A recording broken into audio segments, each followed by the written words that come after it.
picket lines from back in early seasons of Series E. Now Slepon taking a lot of damage, and Even shots are starting to connect with what he does, and they're going down Sung, making the thing sang right there. As we hop back on with Nerf. Nerf looking like they want to close in another fight. Forsey with the shots, and goodbye to So this doorway and those windows, and they should be able to fight it out. Meanwhile, Intel getting into another battle, clear way across the map. Intel breaking. Mike and Ike are getting aggressive. They got the first knock. Actually, Z Davis once again with that charge rifle, but Bronzy. No, Eccentric from above as well. So you see what Eccentric's up to. They're making the flank on down below to P1. Put down the 3. Now it's a 2-on-2 situation. Maybe a 2-on-1. It is a 2-on-1.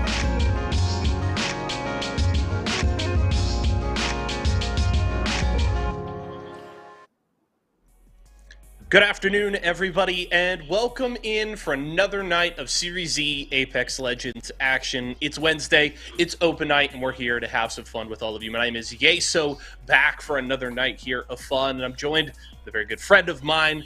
It's T-Square. Tom, how we doing today, my friend? I'm doing good. You know what, chat? I apologize for not having my camera, but I've been moving, and you know we did the best we could. We got set up. We're here. That's all that matters. I'm stoked to see some Apex. I'm stoked to see which open players are going to shine today.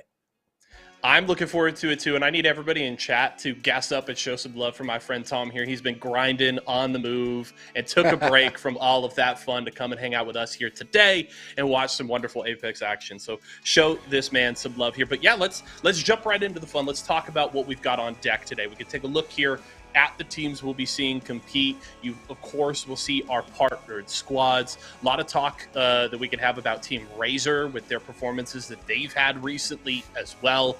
Aegon looking to be on the rise here. So the partnered squads with a lot at stake. But when you shift over to the open teams, we've had quite a mix of different squads coming in. A lot of EMEA folks have come over and played. We had Godfire in the mix and open at a couple of times before. Of course, unfortunately, they elected to drop that roster. But when you look here today, Tripod's coming into the mix and a lot of other open squads. Is there anybody that stands out to you the most, Tom? Yeah, you touched base on Tripods. It's going to be interesting. First, we got to start with the partnered teams on the left. And you were touching base on some of the teams that have been playing really well. Razor's been playing well. Mike and Ike is looking good. Aegon by AOC. Everyone's really having their moments in terms of partner teams, but those have been the three that have been a little bit more on the rise and more consistent, especially, obviously, MJ, who was our season MVP last season.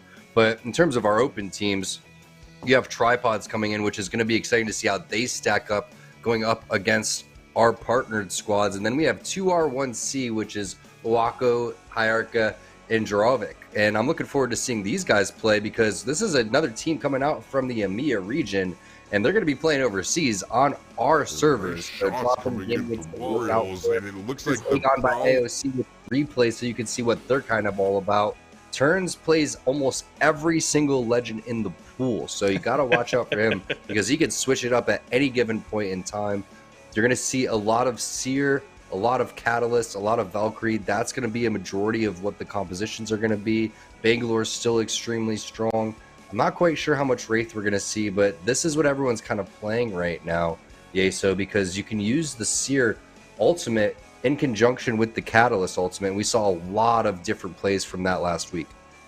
Yeah, the Catalyst has definitely come to prominence here in Season 16, which is cool to see, right? Didn't make a ton of waves directly on release, but it seems like this new patch and with the shifts in the meta and, of course, the big changes to the classifications for the different legends has opened the door here for Catalyst in a big way. And I'm a big fan of it. I know some players might not be the biggest fan, right, having to play around these walls, and especially when you get 2 or 3 laid down in a single fight, it can certainly create some chaos, but it's made for some very interesting action. And I think, Tom, what we've seen in Season 16 is really a continuation of what we saw in the season prior. And it was something that you and I loved talking about, and it was the fact that the meta was relatively open, right? So many different legends were viable. You're certainly still going to have those premier picks that you already touched on like the Seer and the Catalyst, but it truly continues to feel like any team can build a composition that fits their play style, the way they want to play, accentuates their strengths and tries to mitigate their weaknesses. And I think it makes it very fun to come into then every day and look at what composition is this team running. And you feel like you get a good understanding of what those players bring to the table by the way they build those team comps. These are some great replays. I mean, great job from production, really gathering what happened last week so we can see exactly what was being played. And if you haven't played Apex in a while, I feel like Catalyst is that legend that you haven't played in a couple seasons, and then you hop into Apex and you're like, what the heck is going on now? Because there's like this giant wall you walk through, you have no idea what it does. You step on her Q, you have no idea what it does, and it just eats you alive. So it has to be, the doors get shut and you can't open them and you have to kick them 4 times. Out of anything, it's like, all these legends are getting so much value compared to, some of these other legends that we've seen. I don't know if every legend's, built differently or what's going on here, but look at Valkyrie's kit. Like, look at all these kits. I don't know. I think that it takes time for people to get used to what the legends are going to be, and it takes a while to, master Newcastle, master Catalyst. And a lot of times people were saying like, okay, we can, it's a little bit of a glitch that you could still use the Seer wall and like counter Catalyst, but no one ever realized, wait, why don't we both use them together? And then nobody's going to be able to know what's happening because we throw down a wall and then we could see right by it. And then you have MJ on the other side who refuses to give up Horizon. So I think that Horizon's still pretty strong. Obviously, the nerfs when you go into the air and you can't shoot is a big deal, especially for someone like MJ who's practiced that so much.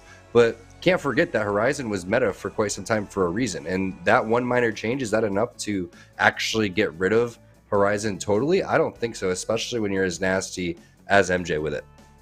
Yeah, and I think it really just goes back to the fact that part of the reason that MJ really started to light things up last season was the fact that the Horizon and what her kit brings to the table so well enables what MJ is good at, playing aggressive, playing confident, W keying into these fights.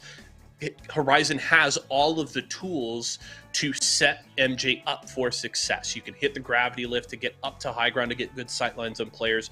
You can play forward, play aggressively. You can use that ultimate to lock players down and give yourselves these openings into fights. And MJ just continues to play that style. And it seems like in his mind, Horizon continues to be the best fit for the way that he wants to play the game. And he definitely showcased that last week because, Mike and Ike down the stretch last Wednesday was absolutely on fire. They had a really, really good win in one of their games on Wednesday night. Again, it was continuing to just play that aggressive, forward MJ style, and I'm looking forward to hopefully seeing more of that here today. I want to get a quick just question for you, Tom, because of course Pro League kicks off again this weekend. We're jumping into Split 2.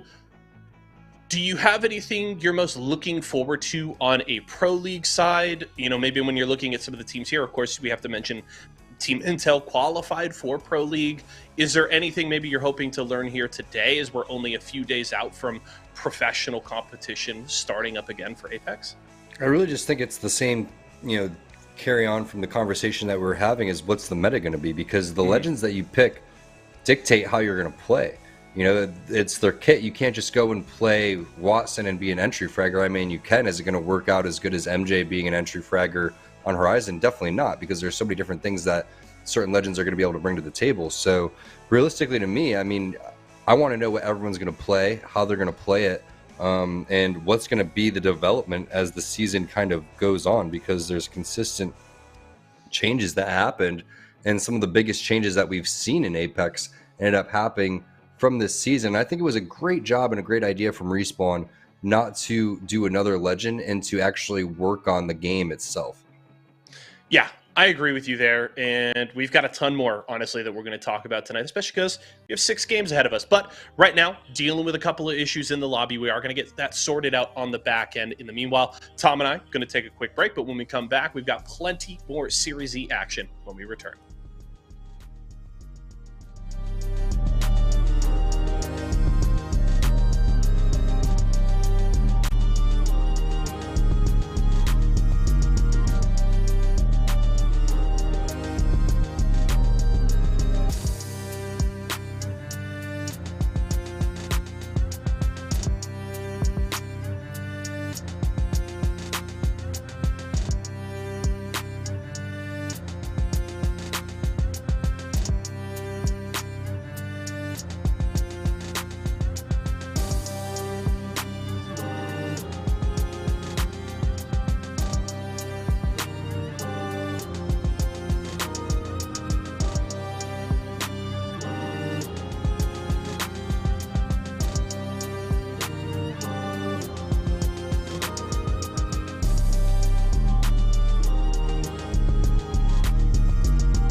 Welcome back, everybody. Appreciate your patience there as we dealt with a couple of lobby issues there on the back end, but shout outs to our TOs for getting everything taken care of. And we are on to World's Edge here for our first game of the day on board here with Free Meds up at Survey Camp as we get things rolling. And to nobody's surprise, I would say here on an open night, we're already drawing blood across the map. 3 players down as we check in here with Intel at Countdown.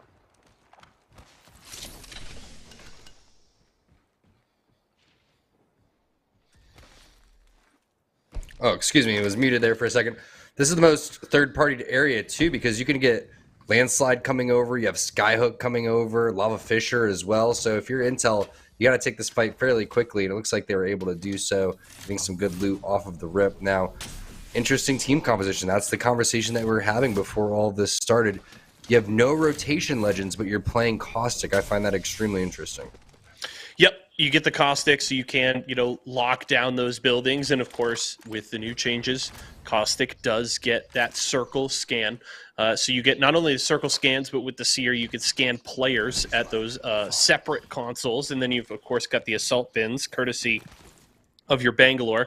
So we'll keep an eye on things there for Team Intel. Meanwhile, Tyson, much further south, they're down at launch site. And it looks like this circle is pulling pretty hard up north. I actually didn't check when we were on board with Intel, but Tyson going to have a ways to go. But they've already got 1 point in their pockets here from 1 kill, and now Kodagami pushing forward with this wingman, trying to group up, playing as the Catalyst. The door going to get locked down by that enemy Catalyst, and here comes the rest of the team as Stankini wants to get in with this Spitfire. Will land a few shots, but the problem is Kodagami is down. It's now the 2v3 here for Tyson. Yeah, Stunny comes through with the controller car, putting some serious work onto Kodagami. Unfortunately, nobody was able to cover Kodagami's backhand side, and I think that's where he ended up getting ripped from, but they are using the knockdown shield. Smart play to go and bait that res, so the rest of the players are going to make their way around the right side. But look at that Catalyst wall, or the Catalyst Q. It's in such a great spot that you can't really charge. Stankini with the shots, laying down some nasty Spitfire. It's going to be Stankini versus Stunny for the final kill here. I believe there was knocks coming in on both sides, and that's what you want to do. Bait the res, get information from Cruisin to see if they're actually pushing, and he does get the res off. Stunny had to go and heal throughout all of that, so this is a huge 2v1 now for Tyson. Yeah, and the great thing here is Stankini super healthy. Didn't take almost any damage in that initial engage, and now this last player is going to step forward. It's Stunny with almost no health. He is going to hit for flesh there through this Catalyst wall, and is just trying to play around this little bit of vision control that he has. Is going to go for the cell here to buy some time, looking to flank on the other side. That Q is going to get activated, so has the information that this player is over here. Meanwhile, elsewhere, Intel taken out by Akon, by AOC, and Stunny just still trying to stall for time. Sitting on about 60 health total, is going to get off another cell here. Maybe goes for the push. This is so tight. Drop-in Gaming and Tyson here on a knife's edge in this fight. Is going to force the cancel on that res.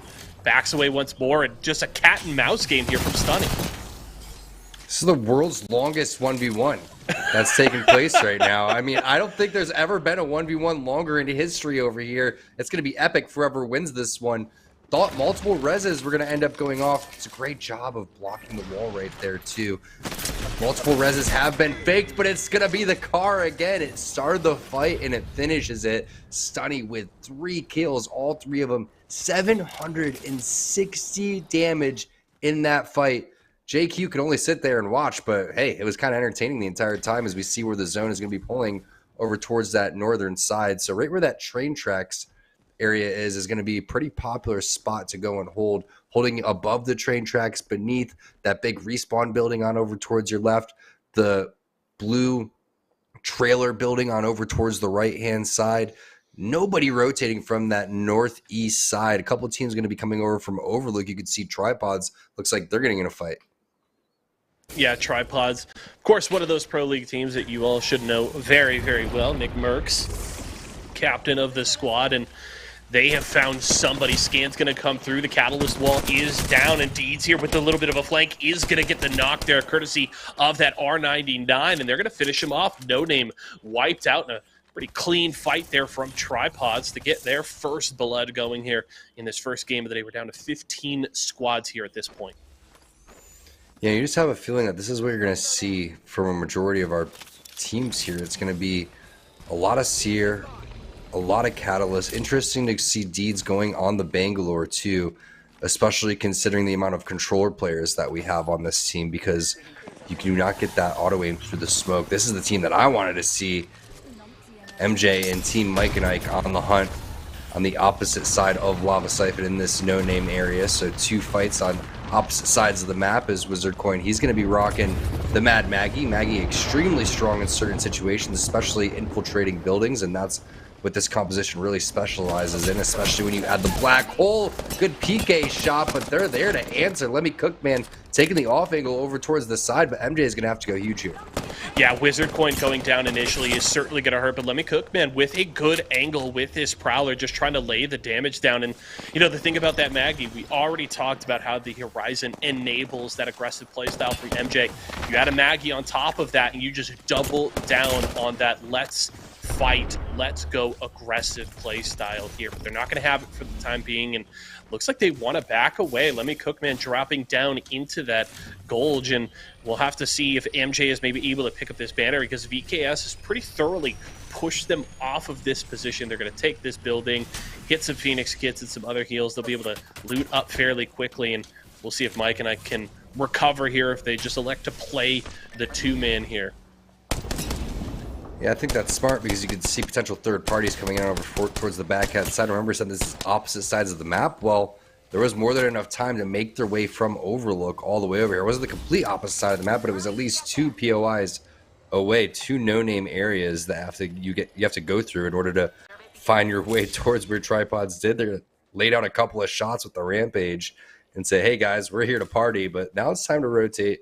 2 minutes left, zone 2 closing. Pretty action-packed start to this game, but you can expect things to kind of slow down a little bit. I mean, there may be some campers over towards the fragment side that could potentially grief the Tripods as they make the rotation. This is always a scary spot to make your way through right now. You have to get into the buildings almost immediately, and fortunately for them, it doesn't seem like anybody was interested. They're going to just make their way on over towards the circle for free.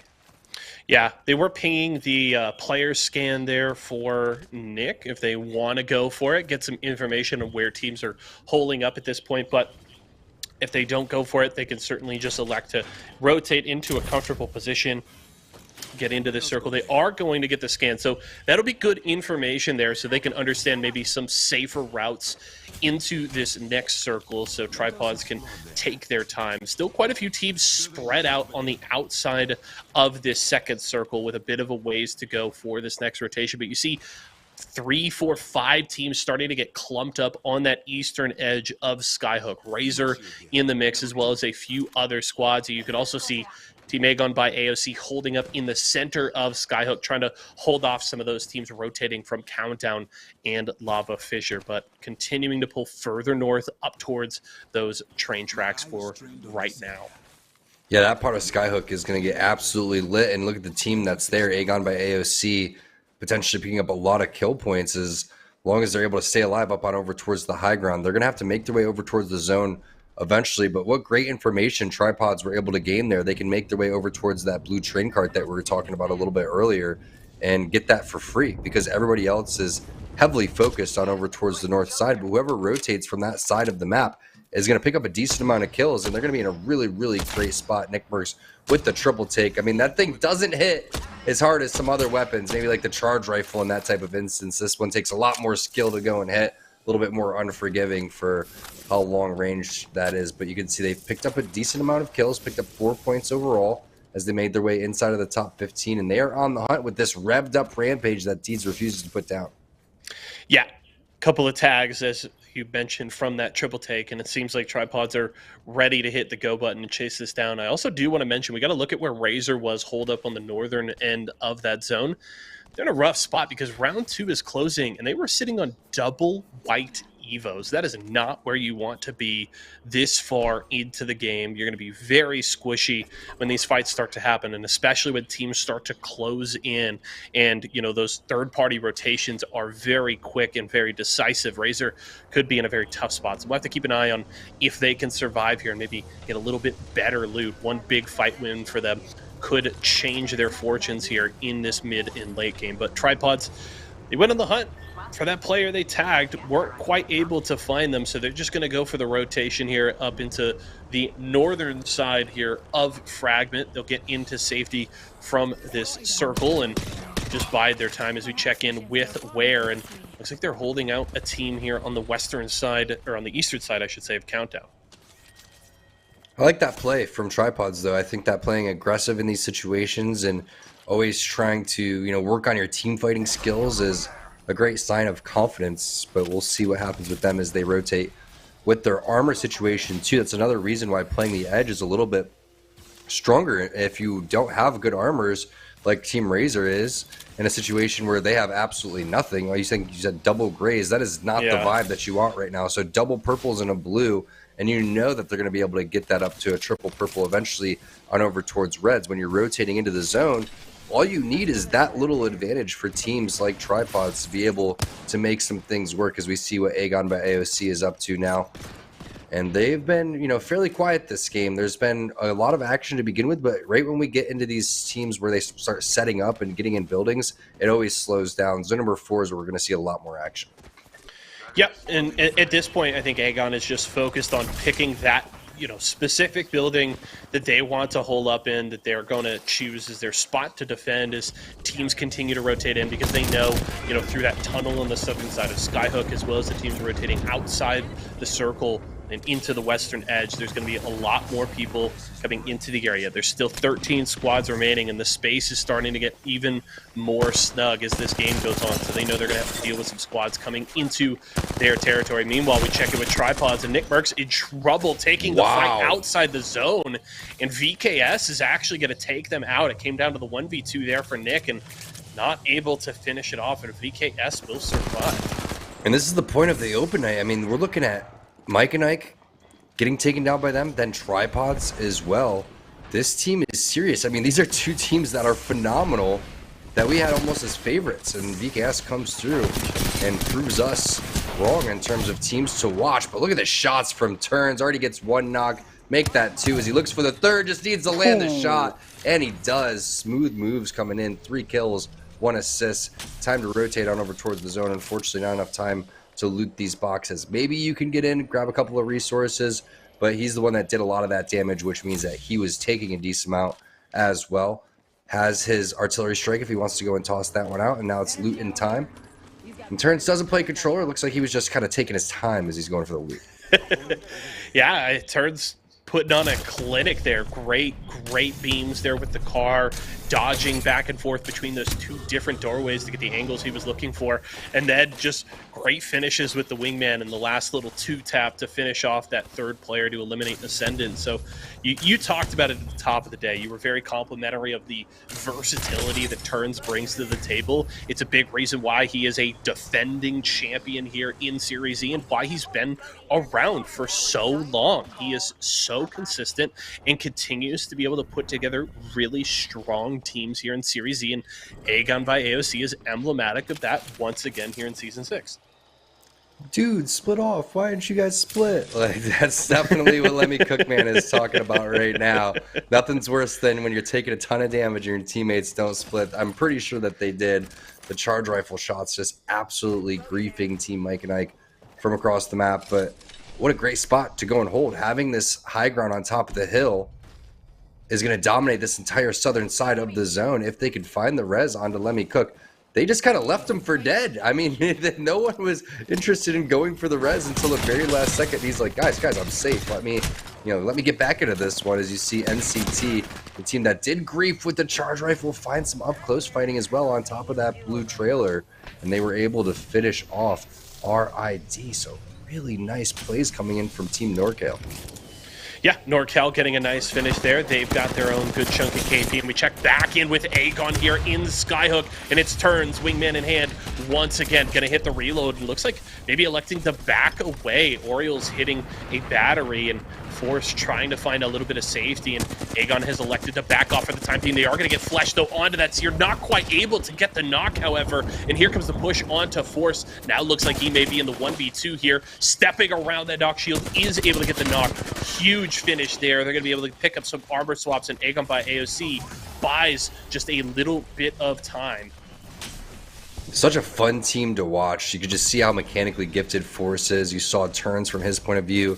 The shots were on point. Team Razor going out in 10th place, but that was a fun fight to watch. You could see player after player. Everyone was kind of yeeting themselves over towards the building. Speaking of yeet, they are yeeting themselves out of Skyhook. We'll figure out if they can find a safe place to land. 8 squads remaining.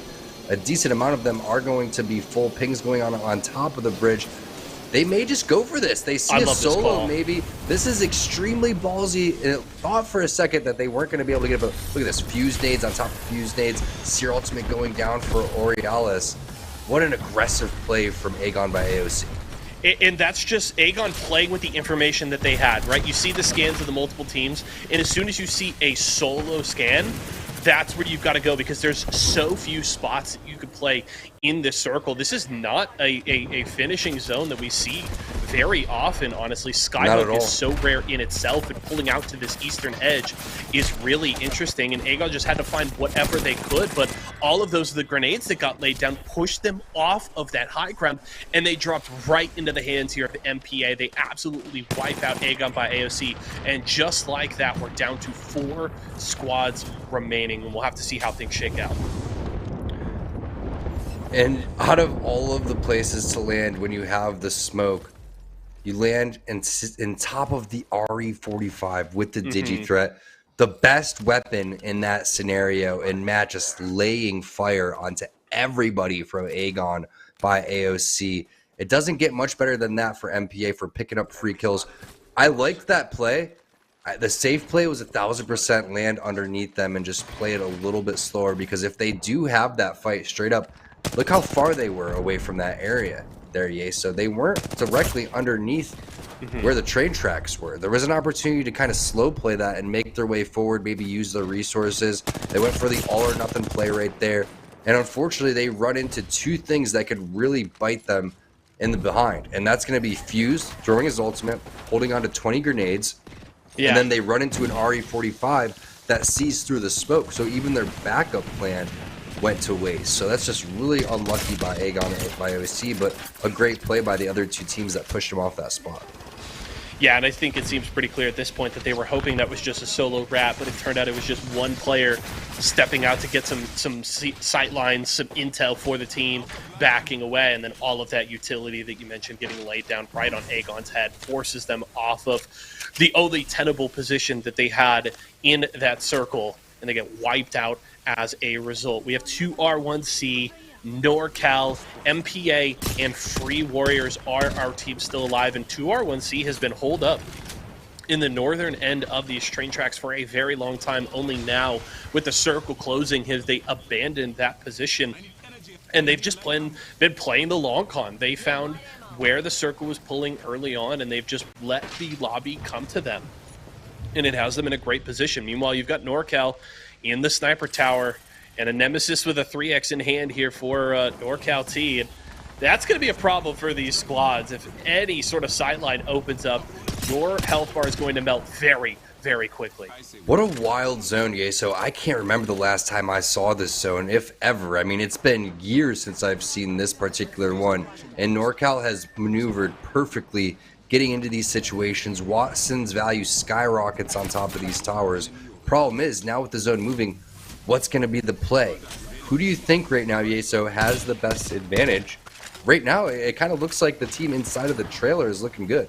I think they're in a good spot. The one good thing for NorCal is that dropping down from this sniper tower, there actually are a couple of containers and large rocks that they can play for cover when they drop. So they don't just drop into a free sightline for these teams. So NorCal has a chance here, but it's still tough. Dropping from the high ground in this position with all three other squads set up on the low to buy time puts you in a tough spot. But yeah, they're going to do it early. They're not going to wait for the circle to force them off.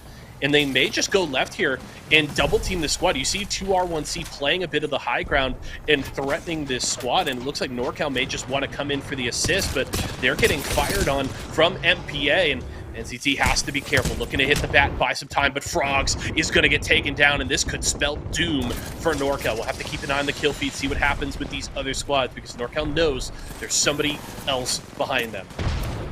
You know, I think this is a really good idea, even though it's not working out. They're in such a tough spot. Why play predictable and drop down right when the zone's going to close? Drop down, try to create something, get a little bit of chaos, and survive as long as possible. Obviously, they lose out on Frogs, which is not ideal, but they bought time for two other players. One player knocked from Free Warriors. Matt going absolutely nutty with the RE45 song. With how many Bangalore and Visual Clutter we have right now on the map, that is going to be a big problem. But Uhaku, he's going nutty right now with the flatline Prowler. And it was Hyarka who was on the fuse. So it was 2R1C originally that put them on their backs for Aegon by AOC. A lot of range on this portal here. Surprisingly that he sets it up on top of this high ground, but both the teams are fighting that were over towards the left and right hand side. 2R1C avoiding a majority of what was happening, keeping all of the action in front of them. And Uchaku just goes absolutely ham towards the end game. Look how healthy they are, Yeso, plus the portal. 2R1C showing the amount of discipline that it takes to win an end circle. That is how you play Apex. I love it. And it's Uchako setting up the flank portal, right? Knows that, I think it was Jerovic that was playing around the left side. Of course, it's the Caustic here. He's going to be over there laying down traps and the Nox gas grenade. It says, okay, I'll portal to the other side. We will cover both sight lines around this rock and ensure that we can fire from every possible angle on these two teams as Free Warriors and MPA duke it out. And they got exactly what they were looking for. They could see everything going on in that fight. They run in, are able to clean up the rest of those kills and take a very well-earned game. And, you know, as I mentioned earlier, this was a 2R1C squad that were taking their time. They saw that circle pull full, you know, coming right to them, and they didn't go anywhere. They let the lobby come to them, and it set them up for a very clean victory. What a game. Let's take a look at the Mobile One high performance moment from that, and it most likely was towards the tail end. The plays were phenomenal. Holding off on by AOC. Hyarka putting in some serious work on that fuse to finishing it off with Uchaku, and everyone's got the digi threat. It's so tough when all these Bangalore smokes are going down and you don't think that people are going to have the digi threat, but it's huge in these situations. And just look at the confidence that 2R1C has. Not only do they pick up 17 points just from the kills and the placement right there, they get the dub, so add an extra 6, they should probably have well over 20, which is a great start to the day. Yeah, honestly, that's exactly the way that you want to kick off this tournament. And, you know, this is the 2R1C who have come out a few times as of late in open night competition here in Series Z, and we really haven't seen a big performance from them to date. So hopefully with this kind of start, we could finally see 2R1C really come to the forefront here in Series Z, because these are a bunch of players with a wealth of experience in EMEA, pro league players, very, very talented. So we'll see what they can do here tonight. Let's take a look, though, at our Mobile One leaderboard and see where everybody stands at the end of this first game. And there you go, Tom. They do hit exactly that 20-point threshold for 2R1C VKS, a team that we saw quite a few times throughout this game, and they didn't get into that top 4, but it did much better because they were fragging out throughout the first half of this game. Add them to the teams to watch, because wow, so impressed with the way that they're able to take that fight against Mike and Ike, take that fight against Tripods, two very formidable opponents. Still a lot of Apex to be played, though, because you expect those teams on the right-hand side, Tyson, Mike and Ike, Intel, to bounce back. Razor, Tripods, barely on the left-hand side as well. But what a performance from these teams inside of look at 3 teams tied for 11th as well. You get a little bit blurry when you look at all the 11s combining with all the 11s from the right-hand side. You have 4 teams tied at 11th place, and then 3 teams tied in 3rd with 11 points. Don't make me do math. That's not my job here. But that is our first game in the books. A nice win there for 2R1C. We'll see if maybe VKS, A-Gun by AOC, or another one of our open squads can challenge them when we come back for game 2. Tyson boneless buffalo bites have that tasty kick of flavor, so they're perfect for any get-together. If there are any left when your guests arrive. Tyson Anytizers Chicken. More kicks of flavor, more smiling snackers, more to love. Tyson.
One game in the books, folks, and 5 more to go as we are back on World's Edge with our winners from Game 1 to R1C. And not going to lie, Tom, that end game from Game 1, a little all over the place, but I would call it a bit of happy chaos in that final circle. And I think we're going to get a lot more of that here today as the action continues.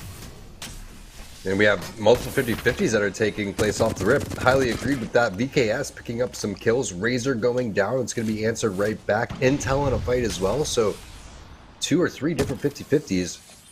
We had 15 squads remaining when the first circle closed. We'll see if we can beat that aggression coming through, because it was an extremely interesting circle that we saw right there. Nice full send coming in from Jet, but they're running into multiple caustic barrels actually, so there's 2 caustics over here in Countdown. Yeah, Intel running one, and it looks like their opponent as well, but they are going to get the initial knock here. Flinzar going to be able to get that tag, and looks like Jet found another, so it's just this one last player hiding here in Countdown, and they're going to get found. RNB taken out, and that is Intel with some early KP, and they lay claim to Countdown here in game number 2. So you talked about it, that very interesting final circle just outside of that eastern edge of Skyhook. This time we're heading over towards Fragment East, could end towards that northern side, could also kind of end up in that space between Fragment East and Overlook. There's a few options here for where this circle can pull, can even pull further to the south, right on those hills just north of Geyser. So there's a few different spots we could see this circle go, but we'll keep an eye on that as the game continues, as we check in with Tyson, a team that unfortunately is one of the squads at the bottom of the standings that really didn't get a whole lot done in that first game. They're looking to start their day here in game number 2 with a much better performance, and it's going to be starting with Cruz in here, hunting for some shots there with the wingman. They aren't going to get into that duke it out fight with Drop-In Gaming the way they did last time around, and they have taken out one here and looking for more. Nice shots there with the R9. Wingman R9 combo, one of my favorites to go and run. Have that medium to long range with the wingman, and then if you get up close, it's all over. Wingman also does some serious work up close as well, but very clean start to this game for Tyson. They're one of those teams on the right-hand side of the leaderboard. I think that they only had 2 points when the final game standings came from the Mobile 1 leaderboard, but that's going to be 2 kills, so they've already matched their total going from the previous game, and they are on the hunt in this survey area. 30-30 without the scope. Stankini is absolutely crazy for that one. Yeah, but is able to get the bruiser on it now, so Stankini going to start to really cause problems for people at that short to mid range with this 30-30, and looks like maybe has a scan on a player. He's on the hunt for somebody. Meanwhile, Tripods playing the slow game, the long con here, trying to head glitch around this cliff. They do get spotted out though, and Gent gonna eat a couple of shots there as he peeks with that wingman. Deed's gonna do what he can here with this Sentinel, and it looks like as Gent hits a Phoenix kit, the call maybe for Tripods to send it here. Smoke's gonna come out from Deeds, gonna lay down an Arc Star, and I imagine the ultimate's gonna come down here as well, as it looks like Tripods is gonna elect to go for this fight. If you throw the ultimate, sometimes it ends up stopping you from actually pushing in. So there the ultimate goes in. Now they're within the range to push. Problem is, this is against the team that won the previous game. They do have the scans inside of the building. There goes the ultimate. It doesn't allow them to push as they wanted to. It just kind of forces them in the building. They're going to be going up against a caustic squad, though, and if I'm not mistaken, they still have a fuse inside as well. So this is a tough push to go in for Tripods. They do have that initial knock. One player is going to be trying to run away. Ooh. It's the re-knock right there on Iarka, and then Deeds with the shots, hitting the Sentinel, flanking around the corner. 2R1C, no back-to-back for them. What a fight for Tripods, and you called the Bangalore all perfectly there, Ye. So they needed to toss that one, but they needed to get in the right range for it as well, as Team No Name starts to push it. Yeah, I think really the play there was to keep 2R1C in the building. You lay down the Bangalore ultimate, and then it makes it really difficult for them to retreat and back off of this fight. They have to hold, and by that time, you've set yourself up in position. You've surrounded them in this building, and Deeds with a nice little flick with the Sentinel peeking over top of the building that finished everything off. That was really, really well played from Tripods. But the problem is, No Name has come in for the third party, and now Tripods are in the position of being trapped inside of this building, and No Name are just trying to crack this sucker open and see what kind of KP they can rip out of it. But the Catalyst going to lock down some of these doors, and No Name getting stalled out, and that's actually Gyozi getting burned, not going down, but it is going to be Chickus getting knocked, and this is a problem. Tripods have turned this fight on its head. And Tripods has to feel good about that. They're wondering where the fourth party is going to be after that, because they are ready to take fights on left and right. Amazing job of using Catalyst there from Jet. You can see the strength of Catalyst more so than any other control legend. The Horizon Ultimate was basically useless. Once the Horizon Ultimate goes away, they full send all three players out the same door onto the roof altogether. That is amazing teamwork from Tripods. Everybody following suit. Everybody listening on the same page. That's like a dream come true for Apex. When everyone is all on the same page like that, making the right play, it doesn't get any better or cleaner there for Tripods.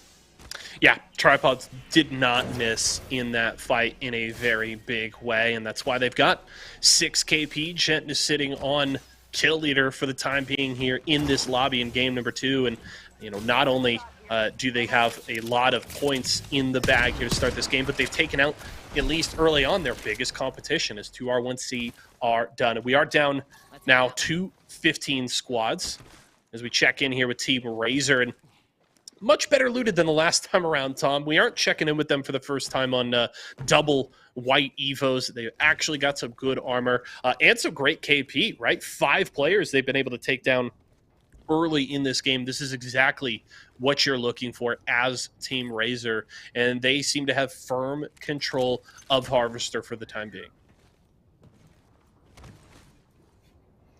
Really want to know where exactly this zone is going to go, as you see Blitz going for the initial scan. And it looks like he's going to be able to get some pretty good information. As we get good information from our production team, it pulls even further north than we were expecting. You called the Overlook Rocks being a potential spot. That's definitely a very powerful spot to hold. Yeah, and the interesting thing about this circle is there's a lot of very weird verticality with the different cliffs and stuff. You of course have the train tunnel that just heads just to the west of Overlook, that is on the eastern edge of this next circle. So there's a couple of different weird spots that teams can play around, and really the closer you are to Epicenter, and specifically that space kind of between Epicenter and Climatizer, you're going to be guaranteed high ground. And we'll have to see, because it looks like Tripods are on their way there for the time being. If they can claim that, you're going to be in a very strong position heading into these later circles.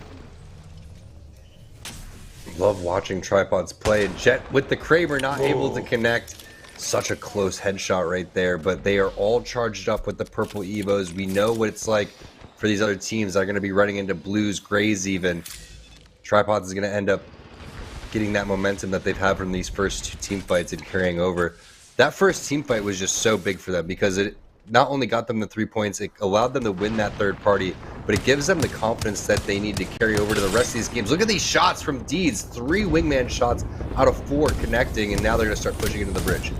Would you call that first fight a catalyst for Tripods? I would Tom? say so. I would definitely. Yep, I had to. I'm sorry, I had to do it. But Deeds pushing in here. Great shots with the wingman. Easily cleans out those caustic traps. Able to get a few big knocks here. And they're just looking to finish off this final player. But Deeds is going to back away. They seem content. They'll loot up these 2 players that they picked up. 8 kills for the squad here so far. And I think they'll just let that rat do what they will do for the time being, because they've gotten control of a very strong position here. They are well looted up, and Tripods are exactly where they want to be. They are going to continue to Thume and gain momentum from what they've already had. I mean, this is just an insane performance coming out of the 6 teams limited, Yeso. They've already eliminated half of them teams themselves. That's a ridiculous stat, as you see Ascendant getting knocked. It's going to be Dame coming through with the Nemesis, finishing players off.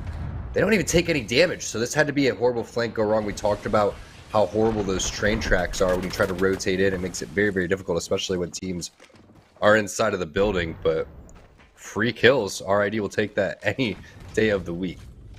Yeah, and RID just looking for a little something better than the last time around, because this is one of those teams that went out fairly early in game one on the day, and now they're looking for a better start this time around. Meanwhile, VKS, one of those teams that was very active in the early fights of game one, got themselves a ton of KP and turned that into a second place spot despite not even getting into the top 4 in the first game of the day. And VKS looking to keep that going. They've already won a big fight. They're looking to take their second here in game number 2. Wonderful sightline out of that player up on top of the rock, and them just not missing with that R301. Now looking to push in with the car, is going to be able to finish off Stomps, and it is Drop in Gaming here, the team that took out Aegon in game number 1. But the third party has arrived in. Oh, what do you know?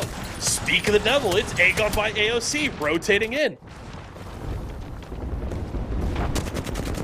Aegon by AOC just turns up in certain situations, and their timing for third parties has been one of the things that has really set them apart from improving from other teams. The way that they're able to collapse in certain situations, back off from certain fights, that used to be an issue for them. They used to be the team that would get third partied all the time.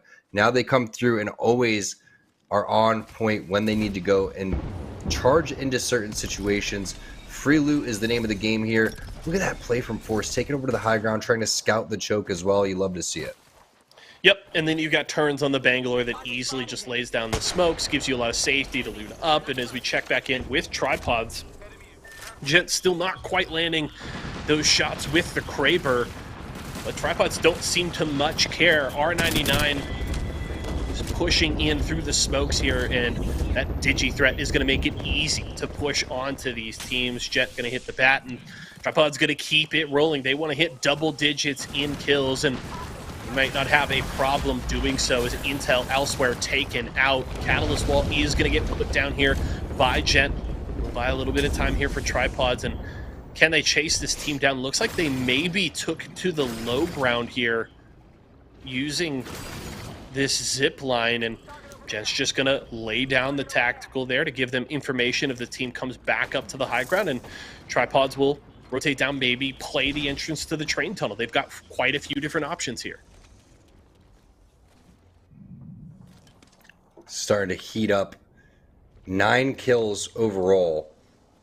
Look at Nick. He's got 6 assists. I mean, the damage is pretty well spread between all these players as well. They're doing it with long-range weapons. That's what I find really interesting. Nick seems to be leaning towards the triple take game after game. We saw the Sentinel in hands with Deeds. He switched it on over. But the triple take, if you can land your shots right there, and Nick was doing so. I believe he even shot the zipline rope by accident going up the balloon, which I've never done before. So that's some serious talent. I wonder if he could do that again. Yeah, I think you make a really good point, though, about the triple take. Is it's definitely a gun that, you know, especially with like the G7 Scout that has been so popular for so long, is definitely a gun that you could just lay on that trigger and really melt people, and the triple take requires you to be just that little bit more patient. You want that charge to come through and then to hit your shot, because that's when you get the most value out of those triple take shots. So it requires more patience and finding the right time to take those shots to really get all the value out of that weapon. And I think Nick has looked pretty good with it so far, and tripods are in a wonderful position heading into what is going to be this 4th circle close in a minute's time. Meanwhile, Aegon by AOC, they've got the information about where this circle is going to pull here towards Fragment East, and it looks like they want to force a team out of this building. They want to lay claim to this spot in the zone, but an opposing Catalyst making it difficult for them to get an opening to get in here, so they might have to reevaluate what their plan is going to be, because Force gets knocked, but they do have the gold res there. So as long as they can get this through, as it does get canceled by a scan, they can maybe go for it, but they might have to back away. Aegon by AOC is in big trouble right now, Tom. This gold knockdown is going to be the saving grace for Forsey. and they're able to locate it too. I mean, that's so big to put it on top of your Bangalore too, understanding the situation that that's going to be the person that's going to lay down the smokes, the flank with the portal coming from the enemy team. This is definitely not a good spot to be in, so 1000%. But this is what they've signed up for with playing the way that they have. They're going to have to try to find a skyward dive away from where these teams are going to be. This fence doesn't create much cover though, so they realize, okay, let's just end up putting it to the opposite side of the train area. Every single little play mattering so much. No! Turns just gets left in the dust. Turns, you gotta press the button on your keyboard to join up. That is unfortunate. Turns gets left behind, and I mean, Turns is stuck between a rock and a hard place, right? There are multiple teams that have come into this area of Fragment East because it has a majority of the cover in these later zones. So Turns was just praying that they could get out of there, but doesn't get onto the skyward dive and now has to sneak his way past these teams and try to rejoin the rest of his squad. Is going to find this player, is able to get the beam. 147 there with the R99 will force them to back off, and that might just have created the opening that Turns needs to get back to his squad. This player going to peek out the door. Orioles and Force going to be able to give Turns the opening to get back to the team, and somehow, someway, trapped in Fragment East with maybe 4 other squads, Turns is going to survive and get back to safety with the rest of his squad. I don't know how they were able to get out of that situation. Okay, so that is... I would have been yelling, and the thing is, Turns is such a nice guy. He's so calm, cool, and collected. Me, I'm like, you know what? All right, guys, fine. I'm going to run into the zone, all right? You just leave me. I'm leaving you guys. Good luck playing 2v3. No, that's the randoms that we get in our matchmaking. Yeah, I agree. Turns very, like, I've gotten to sit down and interview him a few times. I think you have as well.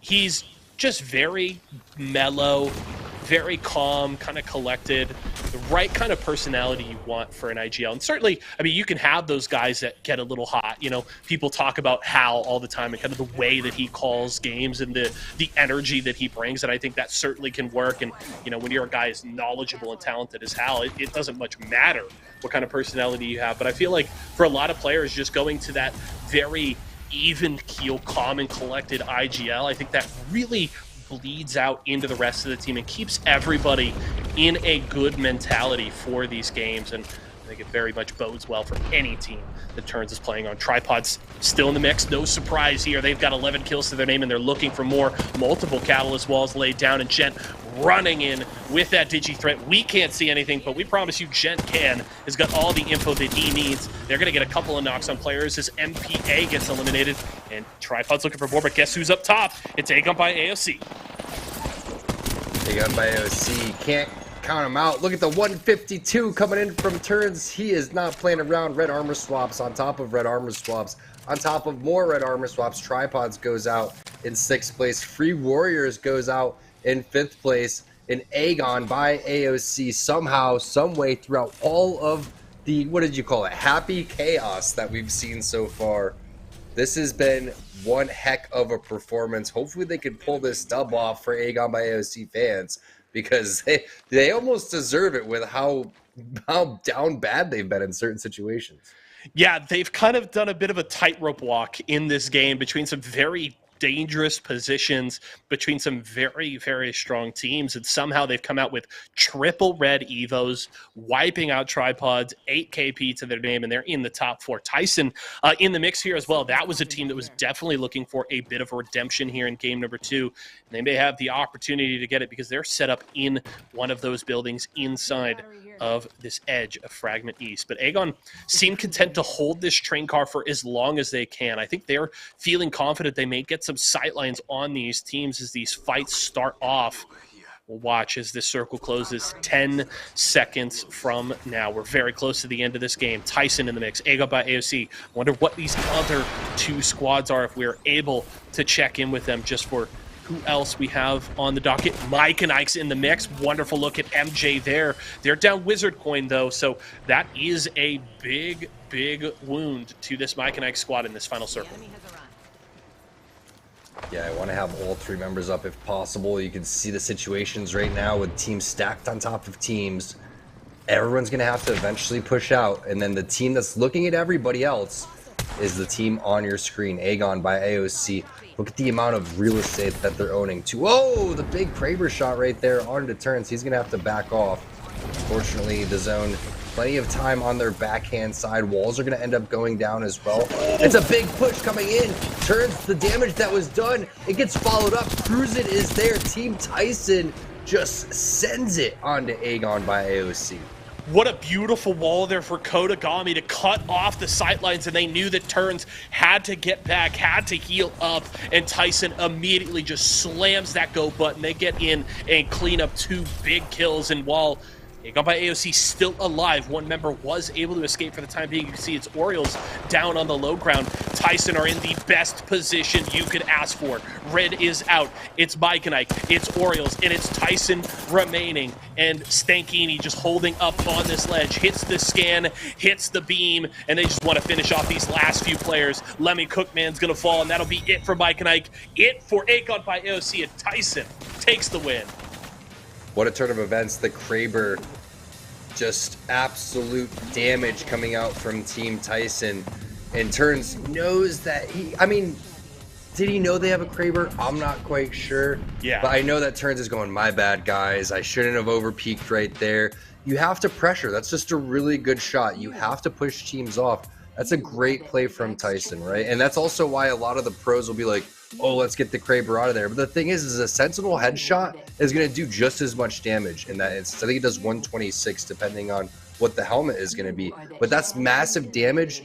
To send that right there is huge confidence and understanding by Team Tyson that this is the God spot. Aegon by AOC has that God spot that everybody wants. As soon as that damage was done, you called it. Yeah, so the wall goes down. The timing goes down. It was followed up with the shots. It doesn't get any better than that. We saw so much high-level Apex just in game number 2.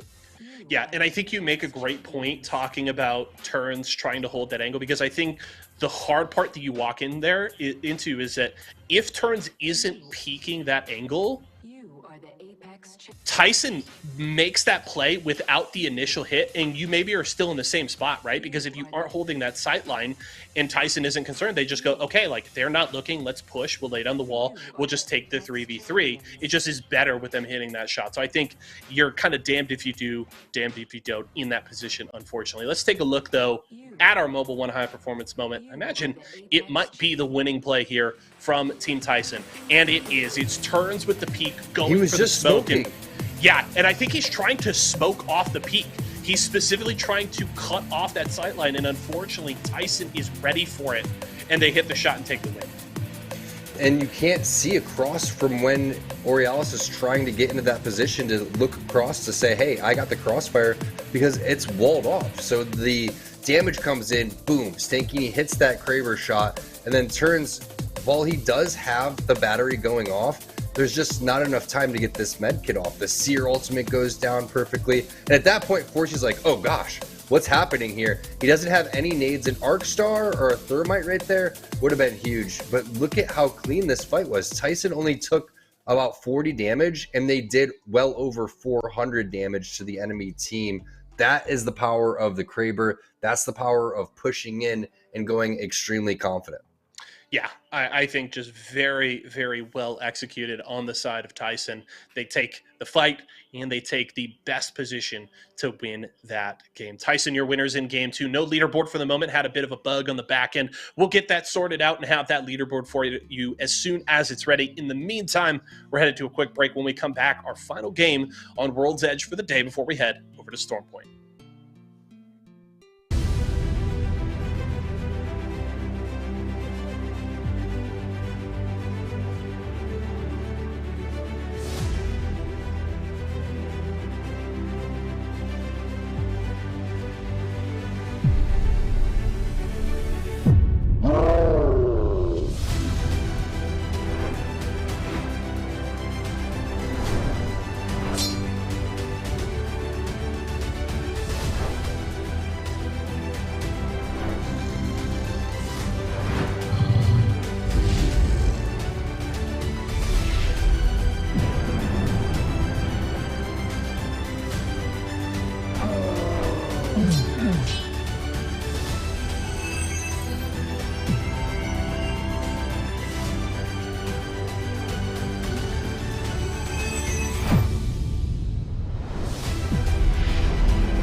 Thanks for your patience, everybody. We are back with more Series Z Apex Legends Open Night action. We've got game number 3 on deck, and we're ready to go. Tyson with the big win in game number 2. Of course, 2R1C kicked off the day with a very impressive victory, but they got taken out very early on in game 2 by Tripods. And now we'll have to see how the competition continues to shape out here today.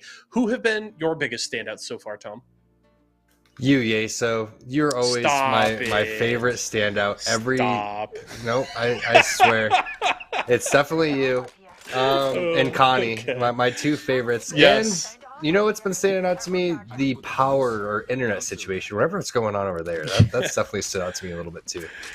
Oh man, it's, for those of you who aren't from Southern California, and specifically the area where we're at, rain, not much of a thing, right? We've been in a drought down here in Southern California since I was born. And let's be clear, I'm turning 29 in a few months, okay?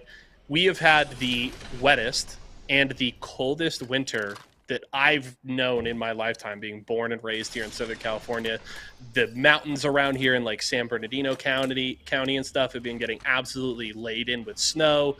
And us Southern Californians are still trying to figure things out. It has caused quite a few different issues. So we're trying to get things back together, and we're figuring it out as we go, Tom. Did I see a heat shield? We may have to restart this lobby. Or everyone needs to understand they can't use the actual heat shields. If we see someone using the heat shields, I'm immediately banning them from all Series E activities. You guys heard it. Tom is the arbiter. He's got the ban hammer in his hand, so don't touch those heat shields. And I think Aegon by AOC is just bringing the heat of their own, as Orioles absolutely beaming with that R301, running my favorite combo, R301 G7 Scout here, and it's causing problems for this team.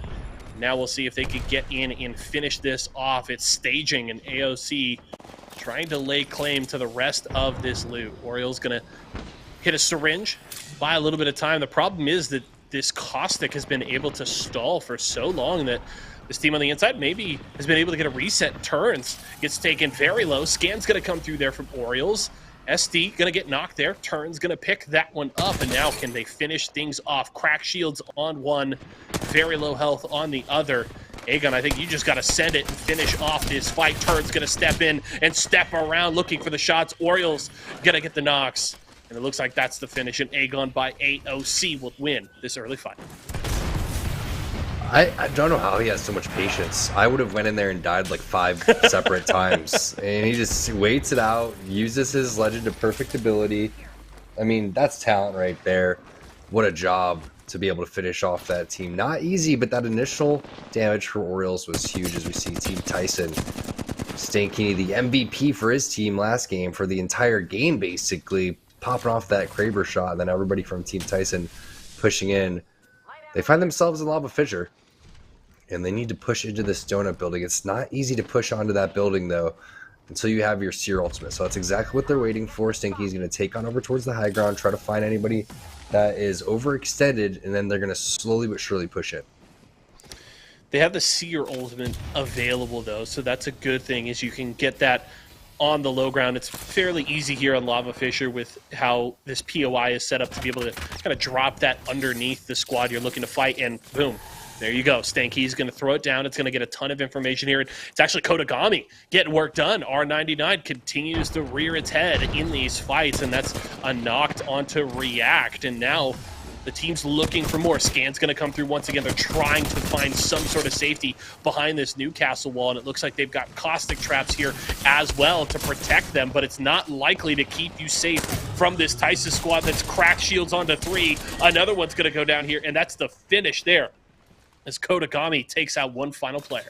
Yeah, joke's on them. We could see through the gas because we threw the Seer ultimate directly below your building. So while you have the wall, you have all this defense, there's a zip line going up over towards the height. That's what they were waiting for, and it started with that initial damage that came in, and Team Tyson continues to heat up. I mean, again, it's just like watching Tripods when they had that initial team fight that went their way.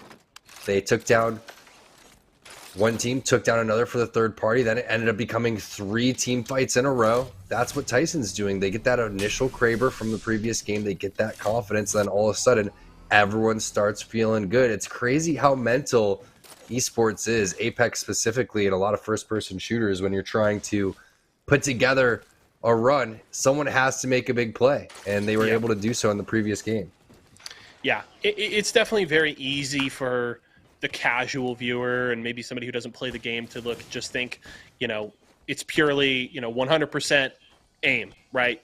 Can you peek and hit your shots and do it at the right time to win these games? But it is so much about where your team is positioning, the timing of your rotations. Is your IGL, picking when to go aggressive and finding those openings, and when you need to pull away and reset a fight, and when you can kind of set things up to maybe get two teams to fight each other and then set yourselves up for the third party. It is an incredibly mental game, and it is so important to their success, and it's a reason why the best teams in the world continue to be the teams with the best IGLs. TSM continues to be one of the best there is because HAL is one of the best there is.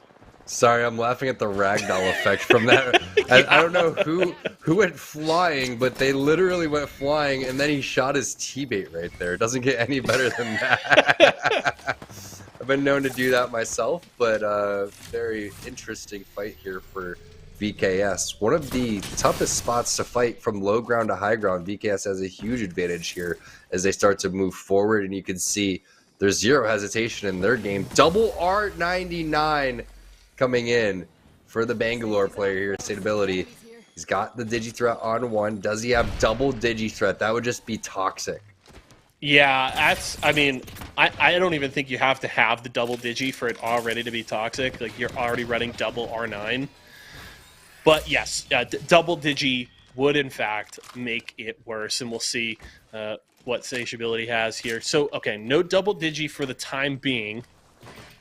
Is likely still hunting for one, though, so is absolutely going to melt through health bars, though. If you get caught out in the open by Satiability there, you're going to have a very bad time. Tripods coming off of a very good second game. Weren't able to get into that top three, but they were fragging out big time. Took a lot of great fights in the early and mid game of game two, and it definitely has them high up on that Mobile 1 leaderboard. But to see, though, if they can keep that rolling here in game three, as Nick Merckx looking for that arc star through the window. Is going to get a little bit of a tag here and looking for the shots onto these two players and knocks onto one. Jet doing great work with that car. And now they're looking for that final player. I think that is going to be it. They are taken out here. And now Tripods have to be careful because, what do you know, a third party has arrived. Yeah, but the armor swaps are plenty inside. There's two different armor swaps on top of the one that he just got. So nice job by Tripods, and I don't know where those shots came from. I don't think Nick does either. He was just trying to take down the Catalyst queue that was on the ground as Team Tyson starts pushing forward, and they're looking to get some more momentum over towards the landslide area. Another Digi-Threat was pinged as well, but it's flatline 3x here for Stankini as he's looking for the player that's directly behind the pole. Just needs to get a grenade in there to try to push that player out. Kodagami's on the flank, though, and they know exactly where he is. So separated from his teammates. And this is why I don't use the flatline with the 3x. You can just see those shots are bouncing everywhere. They finally connect. Sometimes if it doesn't work, just re-scope out and scope back in and pretend it didn't happen. Yep. You didn't see those shots. They definitely never happened. They're going everywhere. Stankini, though, hey, when you and I have watched enough high-level Apex Legends to know how disgusting the R301 is when you put a 3x or a 2-4 on it and you really get that extra range on the gun to really threaten in those mid-range fights. But I'm in the same camp as you. I cannot use that gun with anything more than a 2x because I'm just going to miss. If you're more than 15 to 20 meters away from me and I've got a flatline in my hand, you're probably pretty safe. Yeah, it's just a matter of how much recoil shows up with certain scopes, and it really changes from weapon to weapon as we see MJ sending people on over towards the skies. That's going to be Dig going down. Mike and Ike looking very healthy throughout that fight too. No Name looking like they want to go and hit a third party. There goes the scan happening for Den Pride. Beast of the Hunt going to be popped. One of the major changes, you can see that now that Beast of the Hunt's been popped, he actually doesn't have his scan up faster. It doesn't go on cooldown like it used to, so that's going to be a problem for them. But Horizon on Horizon action over here is MJ on Horizon. You also have Cheekies, I think his name is. Can't really tell. But he's got the 1 in there, so you know that he's elite player. Yep. The classic elite speak from our younger days, and you know, hey, I still have it in my tag. There's still a 4 there hiding inside of Yeso. But so I thought you're not Y4so. Okay, that makes a lot of sense now. Yeah. It actually is. You were mispronouncing it through the whole show so far, and all these buds. But I just never corrected you, Tom. I just let it go. It's whatever. What a nice guy. Yeah. I don't need to call you out on stream. You know, we're friends. All right, yeah, we'll wait for off stream to figure that one out. We'll have it out later in Discord. But checking in with Aegon by AOC, we got a really good look at that play that ultimately spelled their demise in Game 2, Tom. But outside of that, we really got a good look at Aegon playing their game to its peak in the last game here. But problem is, Orioles going down early and this team pushing from outside of the zone. Aegon's in trouble here because they're going to drop down this Bangalore ultimate. Looks like an opposing one coming through as well. They're going to have to back away. I think Orioles is stuck and is likely going to be finished off here, and Turn's just trying to find some sort of safety to regroup with Force here and get out of trouble. Well, jokes on the rest of the lobby. This is exactly how Aegon by AOC likes their games to go. The crazier, the better. We saw from previous games they really can pull off some stunning moves, but losing out on a player, never good. The respawn, it's right there. Turn's taking a ton of damage. Syracuse not going to connect. Plenty of batteries, though. 3, as he has 2 more left after this. But this is a combination that I like to see Turns use. He's got the R400, doesn't have a ton of ammo. You typically want to have over 300 for this one, and that's exactly the amount that he does have. But Orioles is just going to be left for dead as Aegon by OC hightails it out of landslide and makes their way more over towards the countdown area, making their way over towards the Vault tunnel. And not an ideal situation now as Tripods also has them in their sights. Nick Merck still using long-range weapons. It's the Scout R9. I feel like this is a little bit better than the triple take, and it's because these shots immediately connect and you can spam them compared to the triple take. Yeah, not gonna lie, you said R400, and I had to kind of do a double take. I was like, he has what? And then I looked down, I was like, oh, 3-1, R99. Well, we know math's not your strong suit. Yeah, hey, I said it earlier. Don't make me do math. That is not in the job description, okay? That's why I don't do the leaderboard.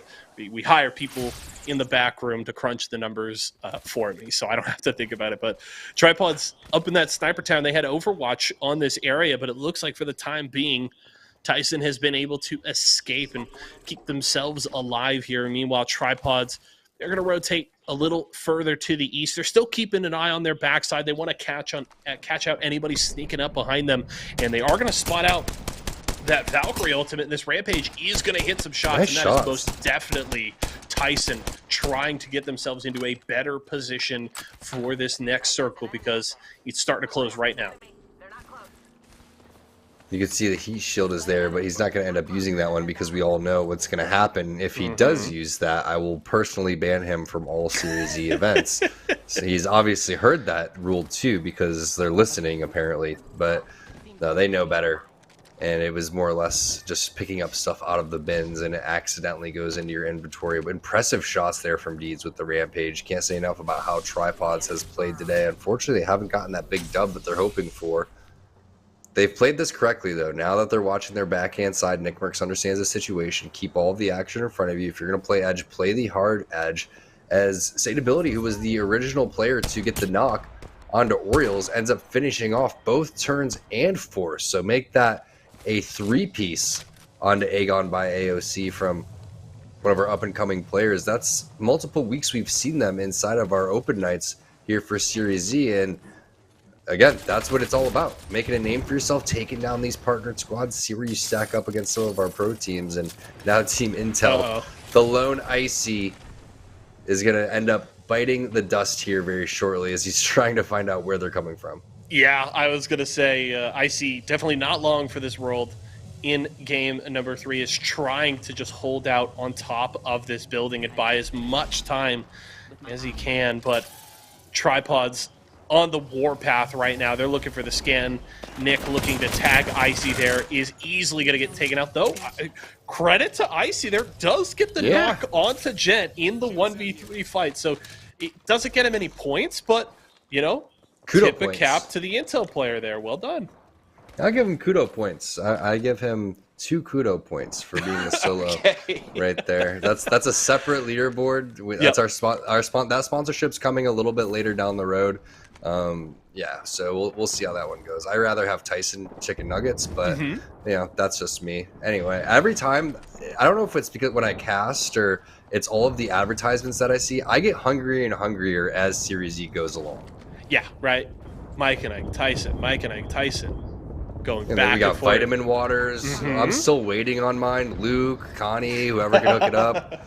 Luke, come on. Yeah, well, come on, vitamin Luke. water from my man. Look, this dude... I need to stay hydrated. You guys know that I struggle. Yes. I drink out of the faucet. I drink out of a bowl like a dog. You guys have seen me do this before. He's over there next to his pup after a workout, just trying to get some fluids in him. It's like, pup, come on, Rocco, share the bowl with me. I need. If I had vitamin water, this wouldn't be a problem. Exactly. I'm right there with you. I'll talk to my people. They'll talk to your people. I think we can. Get it done here. Nice. All right. We'll get it. Just don't send it to my old address because we know how much I've talked about moving already. The new spot. We'll send it to the new spot. I'll make sure. Yeah, if anyone hasn't noticed, I've moved. I'm no longer in the same place. Yes, that I was Tom is before. now at insert address here. Okay. I'm on World's Edge. That's where I'm currently at. There you go. So are the rest of these teams. You know, Nick Merckx is a real one. I would have asked for my red armor back after Gent got embarrassed by Icy 1v3. I'd have been like, bro, do you really deserve this red armor? I actually probably need it if you're going to get knocked. Just kidding, Gent. But that's a real one. Nick Merckx is one of the better teammates that you could have. Yeah, a lot of people have been really, really big fans of Nick's entrance into the competitive scene for Apex Legends. Of course, with Tripods being one of those teams that qualified for Split 1 of Pro League this year, and so many people talking about not only the eyeballs that a personality like this brings, but Tripods being just such a compelling team to watch. Well, of course, things didn't work out in their favor in terms of the standings. They were still fun to watch week after week, and they're fun to watch here in Series E because they just absolutely wiped that squad out. The Catalyst wall went down, and there were grenades raining down on Tripods' heads. They didn't care. They just beamed and took that squad out. They're here to play. I mean, we've seen them in their team fighting capabilities. We've seen how aggressive and confident they're playing. There's no stopping this team when they have you in their sights, and they're doing a great job of, again, carrying different ranges of weapons here, Yeso, because you've seen, again, Nick Merckx is the long-range player. He's going to stay in the backhand side, and it makes sense, right? Having your Seer with the long-range weapon, because if someone ends up getting the knock, you kind of want your Seer to go in last, and you want to go and you hit that Seer Q, you stop all the reses from going down, etc., etc. You want your other players to be entry fraggers, and going back to what Nick Merckx has been able to do, and the same thing we said about Turns and a lot of these other players, it's having a great mentality overall. You're not going to win every single game in Apex. So whenever you have an opportunity to, constructively give criticism or, even having small talk, I think is something that has carried over from games like Halo, Gears of War that he's played a ton. It makes a big difference calling out what you're doing. Everyone has different backgrounds in Apex, and it brings us all together under one game, which makes things very special. But it's about to go down. Mike and Ike is going to have a field day here. The Bangalore Roll goes on top of the bridge, but look at the amount of players over here. This is not normal. Everybody dropping off of the streamer building. You can have 5 different teams on separate floors inside of there, and they all drop below that single Catalyst wall. And Mike and Ike just having a feast here on the top of these train tracks. Missile Swarm landing on the heads there of Tyson is going to get the knock out of Cruisin', but Tyson may be able to get a fairly quick res. The problem is, does Tripods elect to hit that go button quickly? Does Mike and Ike do the same, or can Tyson survive their hunt for the back-to-back? And they're going to have an opportunity here inside of the top 4. We've got 3 full squads and 1 lone rat. It's Matt just hiding down below Mike and Ike. Cruisin is back, is going to be able to swap over to that gold armor, get a little bit of a heal, but MJ has gotten an angle here with the Prowler. Nemesis is out. It's burst for days, and Mike and Ike looking to take out Tyson. It's our partnered squads on top of tripods. Look at the shots coming in from MJ, the Nemesis gold Prowler combination. You can't push this though, because then you're going to end up giving the high ground away, and this team could potentially make their way on top of the bridge. The final round is going to be closing. Are they going to be able to get that res? The ultimate goes down, and that was to buy time for them to get that res, and this is the MJ special. No one expects a Horizon, and it's going to be a nasty thermite mixed in with the shots. 2 knocks, and MJ just going absolutely nutty in this final circle. Yep, Tripods is done. It's now Mike and Ike versus Tyson. Lemmy Cookman going to take a lot of damage. That one player that elected to drop to the low to get that flank angle and finish off Tripods is now going to be hoping for a quick armor swap to get back in the action. The good thing, Wizard Coin and MJ have held that high ground. They've ensured that they still hold the strongest position in this final circle. MJ looking for the peaks here just around the edges, and Lemmy Cookman able to get that armor swap, and now the catalyst wall will come through, and now they're playing just multiple different angles. And the problem is, if Mike and Ike wants to go for Lemmy Cookman, Wizard Cook and MJ have the sidelines to contest it. So Mike and Ike really just covering all of their bases. The way they've been able to navigate this high ground, the patience, the passive aggressive play has been so impressive. The one problem that they're going to be running into right now is no more Horizon black hole. If MJ had the black hole here, this would be absolutely over, but he's just going to drop with the Prowler, lays down the shots. Cruisin's going to answer it back. Wizard points over towards the side, and they play that perfectly. Mike and Ike with the timing, the execution. What a way to end World's Edge.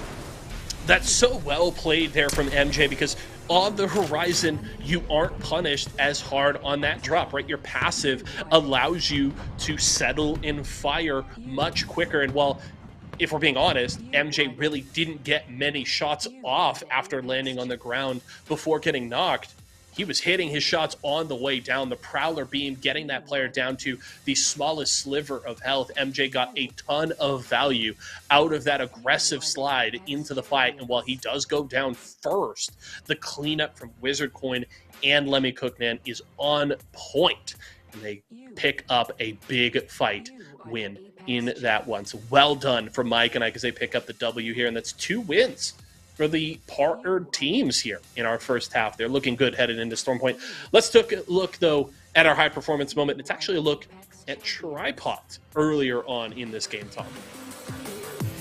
Tripods played amazing there, but pretty tough spot overall.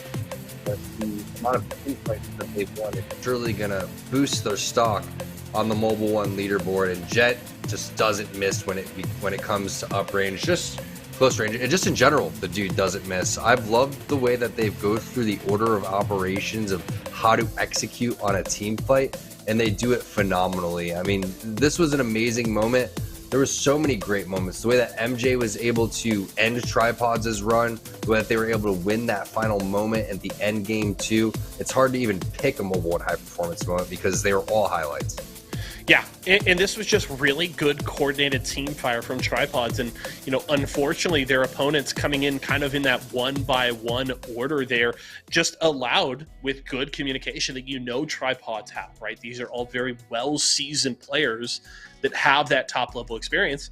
They're just talking through it, and they're coordinating their fire, and they 1-by-1 clean up those players and pick up the win in that fight. A very high performance moment from the boys on Tripods. I'm with you, Tom. I think they're very much up near the top of that Mobile One leaderboard. We will check that out a little bit later and more. When we come back, it's time to head to Storm Point, your second half of Series Z Apex Legends, when we come back.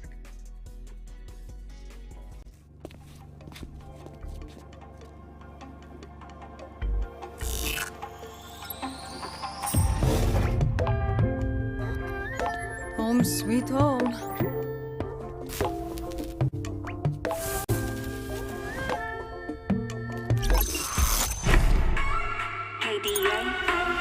Should we show them how we do it every day?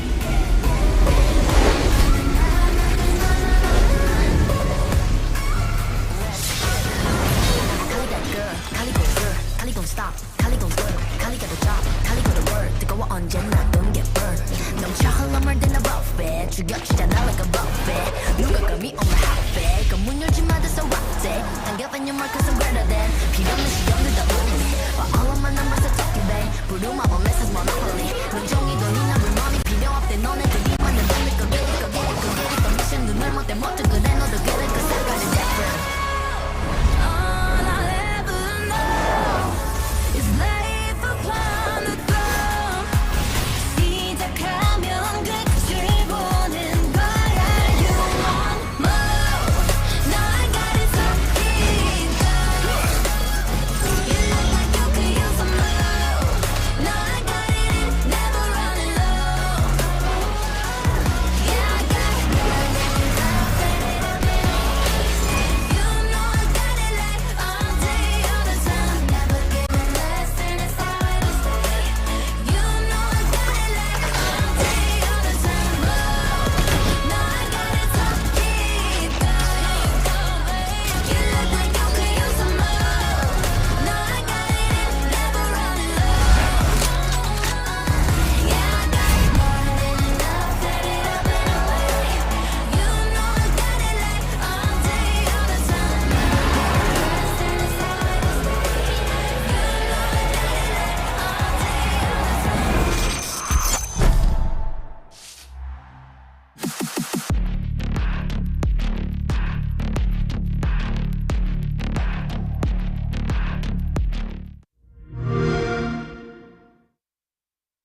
Evo shield here.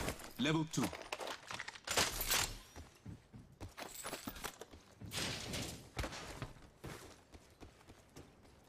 Peacekeeper here. Evo shield here. Level 2.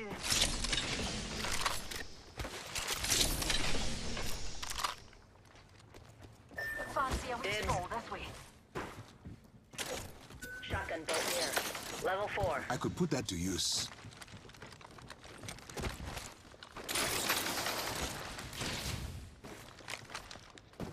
There's an eject. On my mark. I'm here. So let's get you a do-over, huh?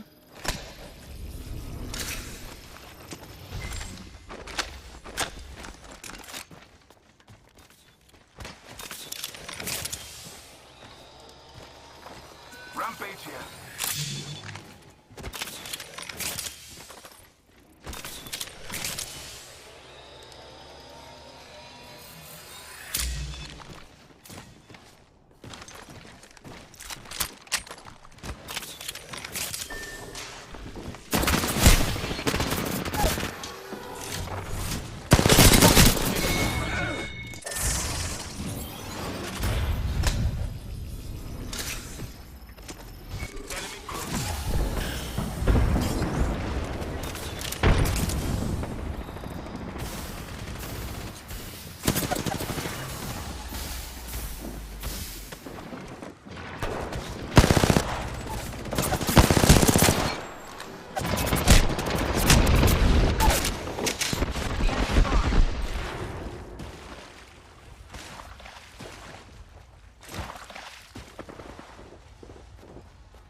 Bit of a rocky start here to game number 4 for 2R1C. They had that great start to the day with that win in game number 1, but it hasn't been going their way since then, and with both Uchako and Jarovic down early in this 4th game, our first one on Storm Point. Now it's up to Hiraka to try and get out of here on this Trident, looking for cover, and will escape for the time being, but 2R1C just down to that one player for now. He's such a better driver than me. I never realized how bad at driving I was than watching Iarka make some moves. I run into every single part that you can run into. It's like invisible walls everywhere. As Tyson gets eliminated, No Name gets eliminated. We have multiple teams fighting as well as Razor gets into it with Kicks and his squad. A lot of action happening all over the place as we now switch on over to Tripods. It looks like they were in a fight as well. So thanks for joining us. We had a quick little break, but we are back, and we are back on board with one of the teams that's been absolutely frying today, EA, so you can't say enough about Tripods. Yeah, Tripods have been great, especially the last 2 games. Themselves and Tyson really leading the way in the back part of that first half on World's Edge, because Tripods, unfortunately, unable to get a win, but they continue to just be playing confidently in these early games, winning a ton of fights, and now they'll be looking to keep that running and hopefully get a W under their belts here. Tyson, meanwhile, was doing much the same, though they really showed up in terms of the placement points. First place in game 2, second place in game number 3, so they closed out that half on World's Edge very, very strong. And now Nick Merckx getting a finish on a kill there. That triple take doing work. VKS taken out there as Nick doing some assistance there to Razor to help finish off that squad. And VKS, a team we had our eyes on early on, they've not gotten a whole lot done, similar to 2R1C since that first game. And it's kind of interesting how it works with 2R1C, because something as simple as them getting picked off by that long-range sentinel shot by Deeds and then infiltrated into that building after their game 1 win is just switched the momentum completely, because if they could have got a solid game 2 performance, who knows what they would have done in game number 3. But that's just how Apex ends up being played, as we see Razor basically in the god spot over here on the high ground. Gonna love looking down at their opponents, shooting people for free as Borton's gonna drop down, get some loot. So is Razor, Jin, and Tonic. I'm not quite sure if that's the move while you're playing for another spot in Series E. But hey, Razor, if you need to, get a little liquid confidence, go for it. Just, helps calm the nerves going into Series E. You got Tripods, you got Tyson, you got Agum by AOC. There's some talented squads around you. So, maybe a little bit of those nerves get calmed down. And he's one shot behind you. What are you guys doing? It's all right. Hey, as long as the aim is fine, maybe the comms suffer a little bit. We'll have to see. But Razor, this is a team that was the best of the partnered squads a week ago, up until that very strong finish from Mike and Ike. So Razor had one of their best performances last week of this season, and they're looking to keep that rolling here today. They've been showing up in the kill feed quite a bit, but they've still got some work to do to continue to climb up that leaderboard. Meanwhile, it's been Tyson, it's been Mike and Ike, it's been Tripods and A-Gun by AOC throughout the day. But Razor, as you mentioned, they're in that god spot. They're in a very comfortable position, and they can just play for time. They have no reason to go anywhere here, at least for a little while, as Circle 2 closes in just a couple of minutes. Yeah, kick your feet up. Grab a vitamin water over a gin and tonic. That's what I would do, because I still would like some sent to me. If you weren't hearing the first time, I'm still here. But this is going to be a super easy game unless something crazy happens. And what could potentially happen is a team like Mike and Ike interested in going and hitting Horizon Q and maybe try to take over this high ground. There's zip lines that you have to go and watch. But this is the power of Catalyst. You can cover 2 doors plus the 2 Qs, and Gin and Tonic's going to drop down, get some extra loot, because he's been sending wingman shots across the map, and he wants to make sure that he can conserve those for a little bit later down the road. So a very, very chill spot to be in right now for Razor. Yeah, and the nice thing about the Catalyst, too, is, you get those 2 doors you can lock down, and you can actually, as long as you wait for that cooldown to come up, you can lay down 3 of those tacticals at the same time. So you can, in a building with, say, those, 3 doors on a floor, you can block 2 of them with your passive, and then lay down your tactical on all 3 as long as you wait for that cooldown to come up. So very, very good at funneling teams through the doors that you want them to go through, protecting those static positions, similar to what the Caustic is able to do. We'll see how that works out here for Razor as Blitz and Co. just taking their time. They do spot this team just to their south, playing in one of these bubble buildings, and Gin and Tonic with that wingman in hand, looking for some shots. That 2x Bruiser on there going to do a lot of work for this wingman. We'll see what they can get done. I'm also just curious on where this circle is going to continue to pull. Of course, we see where it is currently, still fairly far down to the south, but where is it going to continue to go here? Is it going to stick on Barometer, or will it maybe pull further over towards Antenna? Hopefully we have a team that we can check in with soon that has a scan. It'll give us some more information. That is a nice tag from Gin and Tonic. And typically when you see teams flying into these buildings, you know that they have the information on the next zone, even though you don't. And the reason Razor picked this spot to begin with is because it's very simplified when it comes to Storm Point on what ways we take a look at what Aegon by AOC is up to. They're on the hunt. They already found one player, but it's very easy to predict where the zones are going to go, because very rarely do we see a wild zone like we did in, I believe that was game 2, Yeso, outside of Skyhook, where there was the sniper tower that was being held down. Haven't seen a zone like that in forever. The shots from turns, though, on point with the Nemesis. Ends up eating the Bangalore ultimate, but Free Meds goes out in 12th place. You can see Dig is picking up those kills. Now the Prowlers are trying to grief Aegon by AOC as well. And they're going to just reset over towards this building temporarily. Scan ends up happening onto turns, though. He needs to get inside and heal. Yep.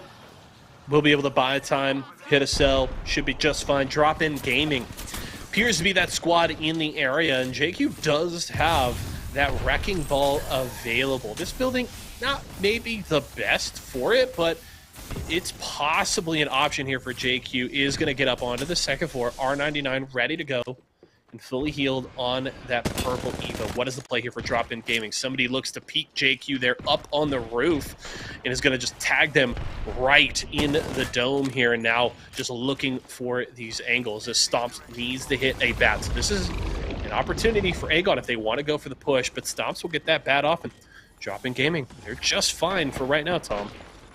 There's a lot of different angles you could take, but he's just going to drop down, split him up, hits him with the ball. Nasty Maggie Wrecking Ball turns around, lays down fire on the final players as well. That's how you do it, JQ. Putting in some serious work. Here comes the third party from Team Wear. Is it enough, though? You can see another Maggie Ball happening. It's the Wrecking Crew.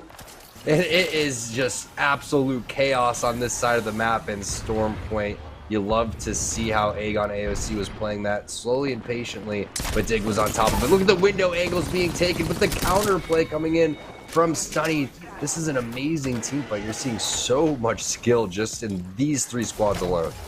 Yeah, you saw the play from Drop-In Gaming was to try and get that Catalyst wall down to give themselves some cover, a sight line to cut off, but it wasn't enough for the initial part of the fight, but it doesn't end up mattering because Drop-In Gaming somehow get the flank dropping down from the second floor, and they That's why they're take drop down out gaming. Where. Yeah, they just dropped right into that fight. And they're just dropping mobile respawns. They're dropping all over the place. This team is ridiculous. They also had an armor advantage too, Yeso. If you notice the three blues going up against the two purples and the red, actually a huge difference based on, hey, you lost out on one player, but you still have a 75 HP advantage overall. Either way, the Catalyst wall lasts for so long. I feel like if there is going to be any nerfs going forward to Catalyst, it's most likely going to be on the longevity of the wall. I feel like it does last a little bit too long. Yeah, either that or it may be the cooldown as well, because it comes up very, very quickly. That charge on your ultimate as a Catalyst is so fast, so you have it, you can win a fight and rotate, and in about 60 seconds, it's back up again. So it is rare to get into a fight and not have that tool available, ready to go in your tool belt. So I think there are certainly a couple of different places that they can tweak Catalyst's power, because she continues to be a premier legend right now. You can see where that circle is pulling down to the east side of Barometer, and Drop-In Gaming, they've got to rotate south out of Jurassic Park here. The one problem they're going to have, NorCal, they're holding that choke point, and it looks like Drop-In Gaming are right about to run directly into them.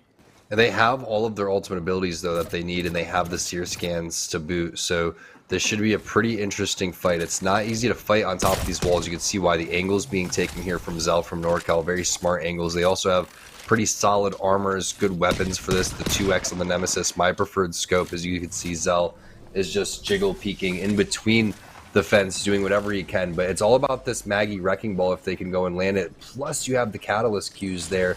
As this zone starts to close, something's going to have to happen. There goes the Seer ultimate.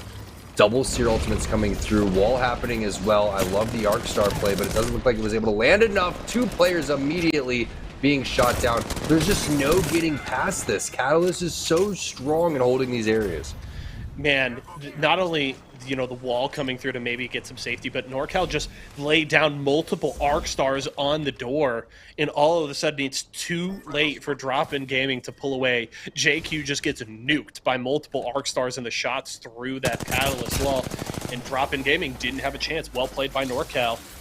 And now as we look in at La Geeky, it's another Horizon in the lobby here. We've talked a ton about MJ today, but Paxi in here as well, and is going to eat that Arc Star. Just slides away in time, but doesn't get off the bat. Look at these plays coming in from both of these squads. Again, I mean, the shots immediately coming through. The stop...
Welcome back, everybody. We appreciate your patience as we've had a couple of technical difficulties here at Esports Arena HQ, but the games have continued and they will continue as we get ready for Game 5. We're going to head back to Storm Point. For those of you who didn't hop over to Nick Merckx' stream after ours went down there temporarily, I can tell you that Tripods grabbed the win in game number 5, the one that has eluded them so far today, and they finally have one in the win column, and it means that they're likely sitting at the top of that mobile one leaderboard, Tom.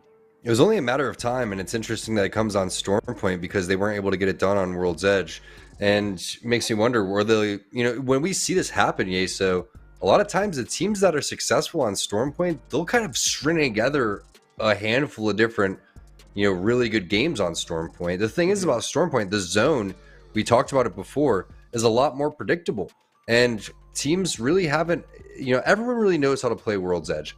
It's been around forever.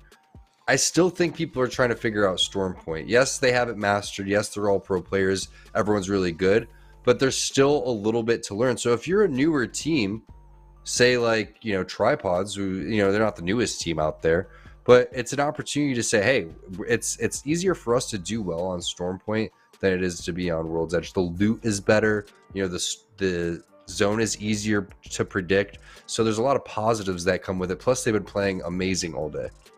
Yeah, they've just gotten better and better as the day has gone on, and they picked up, I was able to take a peek at Nick's stream there at the end of the game, and it was just a very cleanly and decisively played fight at the end. They set themselves up for the third party.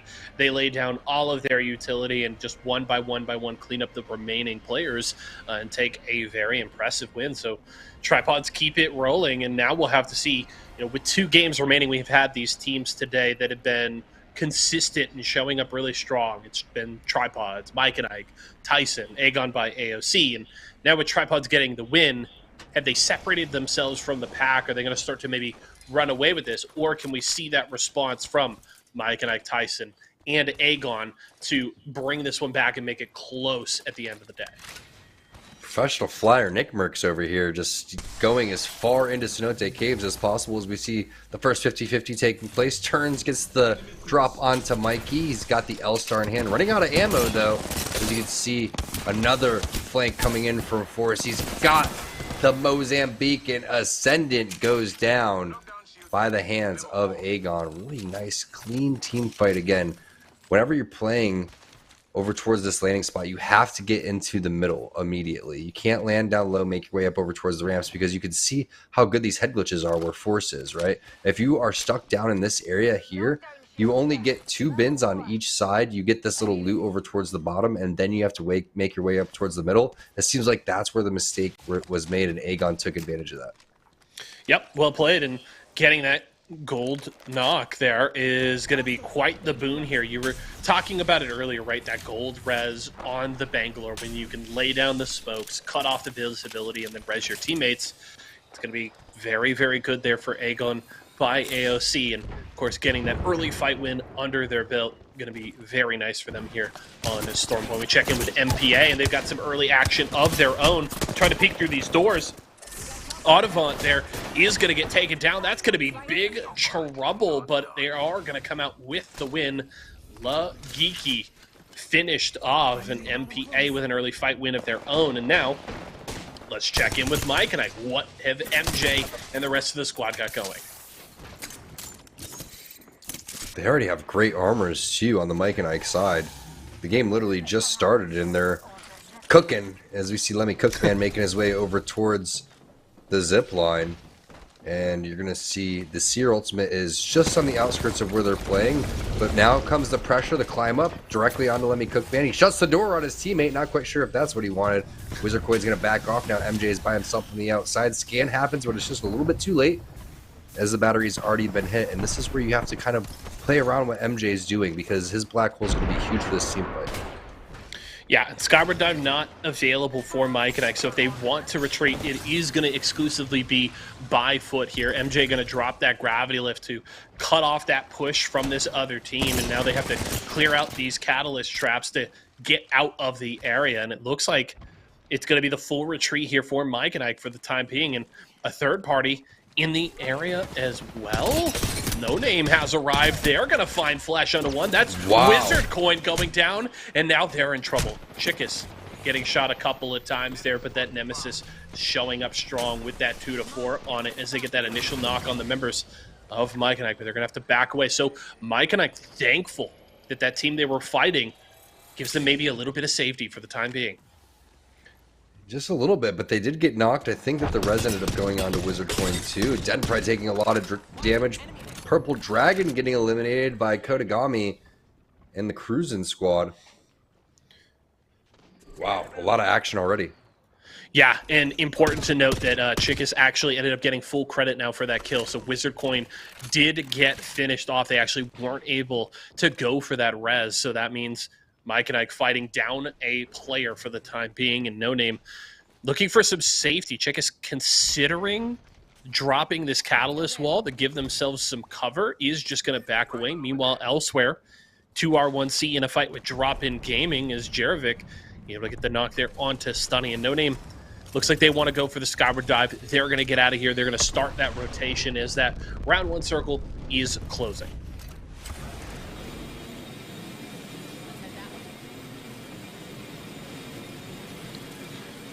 Man, now we'll get this Skyward Dive up north, and No Name going to be able to get to a bit of a safe spot for the time being, as well as some free loot here. Very nice to come into a building that has not been touched as of yet. Now we'll see, does No Name find some KP here as well, because as they peek over just to their east, they're going to spot another squad in the area, and they're going to be able to keep them at bay for this moment. Free meds elsewhere on the map going down. You see Zell picking up some good early KP for the team, and that gravity lift is going to go off. No Name will easily hear that and get a little bit of a tag there with the car, but it's not going to be a whole lot, so that team will escape. Doesn't seem like they wanted this fight, and now No Name just has to be careful about that other squad that they were just battling it out with. Of course, Mike and Ike still alive, as well as that third party, and the question is, do they rotate up further from the south, or does No Name just only have this one team to their east to worry about? They are going to get the scan as well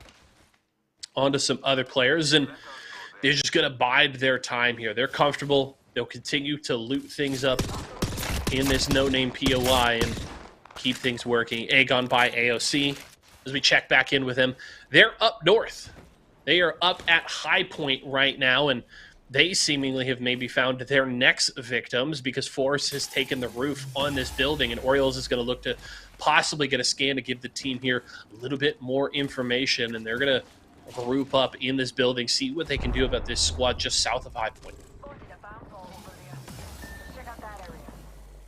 Aegon, a squad that has been very solid as of late. Have had some great games so far today. And of course, we can go back to that fight with Tyson, that unfortunate peak for turns that nearly got his head taken off by the Craver. And while he was able to get a battery off in the fight, that opening was all Tyson needed to go in, win that fight, and ultimately roll that into winning a very big game on World's Edge. And again, probably feeling like it was their game to win up until that Craver shot landed onto their IGL's head, and they'll have to see if they can make up for that with these 2 remaining games on Storm Point. Scan going to come through there from Orioles, and we'll catch a couple of players on the opposite building.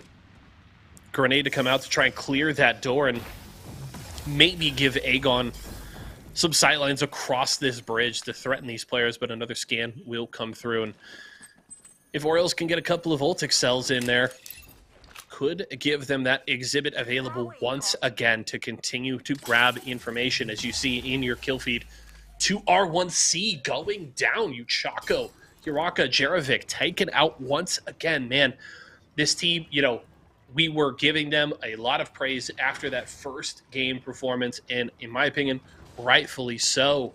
But they have struggled since then. A lot of these games, I believe 3 of the last 4 games, they've gone out in those first 5 squads. They have not been able to get things going. And, you know, we talked about 2R1C being that team that has been coming to quite a few open nights as of late, but we haven't really seen that big performance, and we were hoping with that game 1 win that maybe today might be the day. But unfortunately, seems like we're still getting that same 2R1C that hasn't been able to put it all together in these events. And, we'll give, credit and be important to note that, yes, this is an EMEA team. I can't imagine their ping is great for this tournament, so that is certainly a bit of a handicap for the squad here, but I think they showed pretty well in game number 1 that they could play just fine and perform very well in these kinds of lobbies. So we'll have to see if they can get things rolling. Tom, what's up, my man? Dude, it smells like someone threw a thermite in my PC. I don't know what. I'm like sitting here and I can't tell if like my neighbor's having a bonfire or if my entire apartment's about to go. So I'm still looking around, but we're okay. If I have to go, I will let you guys know for sure. But you do what you got to do, my friend. I have no idea what's going on, but tell Rocket to quit chewing on the wires, man. Come on, dude. I don't know.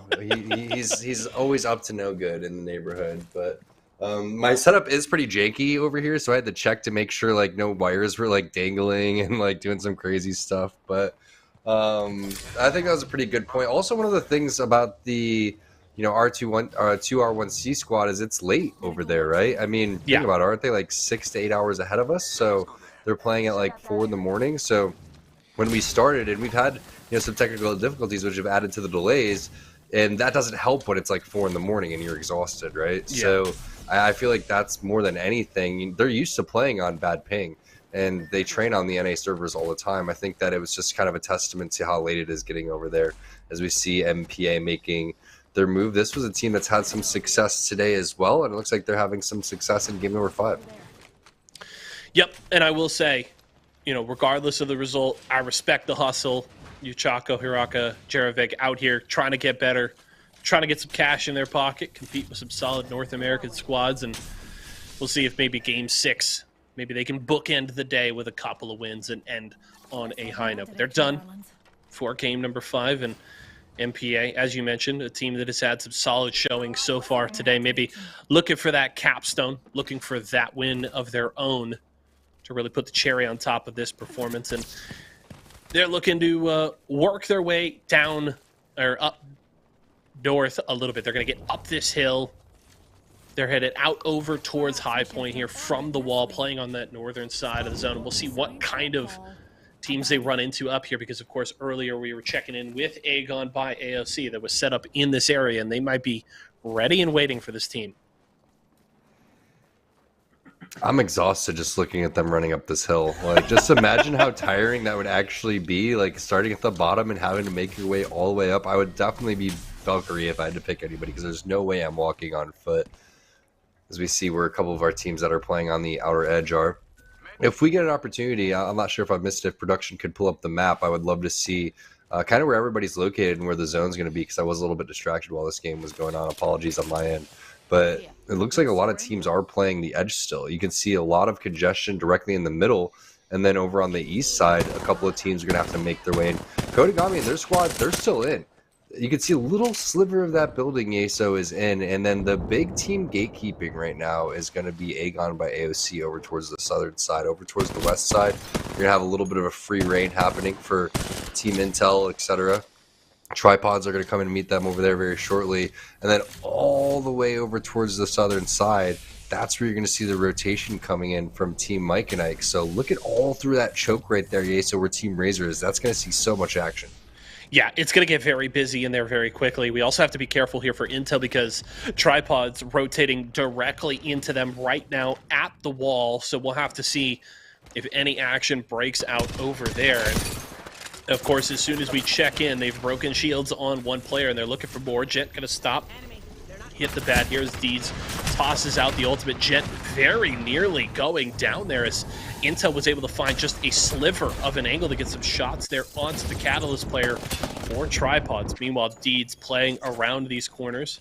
Prowler in hand. Arcstar out. Peeks on the other side. Is going to get shields broken here, but it's going to be a trade back and forth. Meanwhile, elsewhere, Aegon by AOC in a fight. Mike and Ike doing much the same. Flints taken down by Nick Merckx. Deeds peeking out the right side once again. Jet gets the knock onto Jet. Now it's the 3v1. Intel could be done here in game 5. Just one player remaining. Icy is down. Intel is out, and Tripods stay alive. It's amazing that Deeds really didn't have to do anything besides play smart and not overextend throughout all of that, because he was such a big distraction and a majority of that fight that it allowed the rest of his teammates to go and play cleanup. As we see another fight taking place, this time it's Mike and Ike on the ropes. MJ doesn't have his black hole, must have just used that one. As Let Me Cook Man's gonna say, you know what, MJ, let's just get out of here. Wizard Coin, we'll see you later. I am sorry, man. Unfortunately, another time with Wizard Coin going down in a fight, and Mike and Ike having to kind of cut their losses here and see what else they can play for. They're going to rotate in with this skyward dive and have a little bit of a high ground on this team, but they're going to hit a skyward dive of their own, and Razor will look for some shots, but Mike and Ike a little too slow to punish that Valkyrie ultimate, but they're probably thankful for the temporary safety. But the problem is, it's not going to last long. This circle is closing, and they're on the outside looking in. Den Pride has to heal with the zone closing here very shortly too. Looks like he has some safety from his teammates directly in front of him, and they're going to be able to play that building. Really interesting situation though with Let Me Cook Man being weak, so he had to go and play behind the generator while MJ said, oh, I'm going to be landing directly on top of this team. No fear in this dojo, as he was moving forward trying to get those kills on the team that was Valkyrieing and skyward diving out of there. But you're going to see a little bit of safety being taken by Den Pride and his squad. Razor locking down a priority position with the zone does move away from them, so it's going to continue to pull over towards the northern side, which means that the teams will eventually have to rotate, and Razor is going to be kind of in control of where they want to focus and where this rotation is going to come from. Yeah, they will have to move in a minute and a half, but for the time being, Razor are in a wonderful position. This is not an easy high ground to push on. You really need, as I was going to mention, a horizon with that gravity lift for the push, and somebody has it because Razor's in trouble. 2 down, and it's Ware who came in with the aggression, and they're going to finish off Team Razor. Before I could even make the point, Ware already had exactly what they needed, and they destroy Razor. Now they're looking for more because one of these squads has rotated in just below them on this building. 50 seconds on this zone. Anxiety is down, and unfortunately down on the low ground, so I think Ware is going to lose that third. It's fitting because you got Drop In Gaming who drops in. Team Ware, you have no idea where they came from, but they do hit that grab lift right on cue, Yeso, and no one was expecting it from Team Razor because they're so focused on where the rest of the players are. And there's so many different spots where you could grab lift up over here too, right? The entire area is something that you have to go and cover. So what do? Just kind of like Charlie's Angels it in the middle? Or is that even, you know, like everyone back to back and you guys just do circles around? Yep. You do what you got to do. Yeah, it seemed very clear that Razor was very keen on doing their best to gatekeep the teams east of them. Aegon by AOC over there, right, that were holed up in those buildings. They wanted to keep those squads at bay for as long as possible to hopefully give themselves some safety in this rotation so they wouldn't be dropping down right in front of them if they were able to get into the lower part of that building. And unfortunately, one of the squads from the west pushed up the hill, took the opening, grabbed lift up, and wiped them out. So really well played by Ware. They're going to be in a tough spot still. Missing Anxiety here, but we'll see what they can do with the 2-man with 7 squads remaining. They may be. I got Anxiety just from him stopping and emoting in the middle of a potential team fight. Yeah. I don't think that anyone. I'm not missing Anxiety. That they are. That was scary. Mav is not messing around. He's ready to fight 2v3, 1v3. Doesn't really matter as Aegon by AOC makes their move. So many digi-threats makes you wonder, is it even in the craft, or how are so many digi-threats being found throughout the day? And that is basically a gold R9 in the hand of Orioles. Dundee with the initial knock. And this is going to be Dundee going down to the hands of Orioles. He tosses out the Seer Q. And this is a potential scary fight here for Aegon by AOC because there's going to be multiple players directly above them. Turns ends up biting it. No Name now pushing their way down low and trying to find out exactly where the final player is going to be. What a great job hiding here by Aegon by AOC. Unfortunately, you don't expect them to lose that team fight. Now they pop out at the very last second. Turns gets eliminated, and that is the final player with the broken shields getting dropped here very shortly. Oh, Orioles hits the armor swap out of nowhere. Oh, he might be able to clutch this out. Smallest sliver of health. No Name is out, and somehow Orioles with the huge clutch gets Aegon into the top 4, picks up a few extra KP, and while I can't imagine he's going to be able to find a way to get a win here, he could create some chaos in this final fight because it looks like Tripods is right about to walk into this 3v3. You gonna So we'll really have to count keep an my eye on man Orioles. out after that play? I'm not counting him out, but I'm doing the math, right? The little bit of math that I know You're how not to good do. at math. You're not good. We know, Tom. We know. He's playing Seer. He can do this, all right? Plus the 3v3 is going down. Presley with the initial knock. This is huge. You want these two teams to fight. The Bangalore ult's going down. Deeds is going to have to drop. You know who's on the other side of this wall? Orioles, and he's looking to potentially collapse on this. Everybody ends up dropping. Nick Burke's probably making the call that they need to go and try to play for second place here instead and let this solo end up dying. But look at the discipline from Orioles. He's backing down. We know he has an armor swap around the corner. The wall ends up going down. He's going to run into two players, however. Nice 174 onto Deeds. Going to full send it directly into Jet. That wasn't a play. I don't think he was expecting that to be right there, and it's going to be the armor swap in. If anybody was going to win that game before you said anything, it was Orioles. Yeso with the caster curse. I cursed it. I'm sorry. I'm sorry. You know what? Look, I was tired of us being cursed every time we try to cast together, so I had to pass it off to somebody else, and unfortunately, smart it was move. Orioles. Actually, I recognize that. That's a very, very smart move. Hey, but this team has been on the hunt for a win for a while now. Yeah. I forgot what their teams. I know it's an acronym for the MPA. initials that they have. MPS, is that what it is? MPA.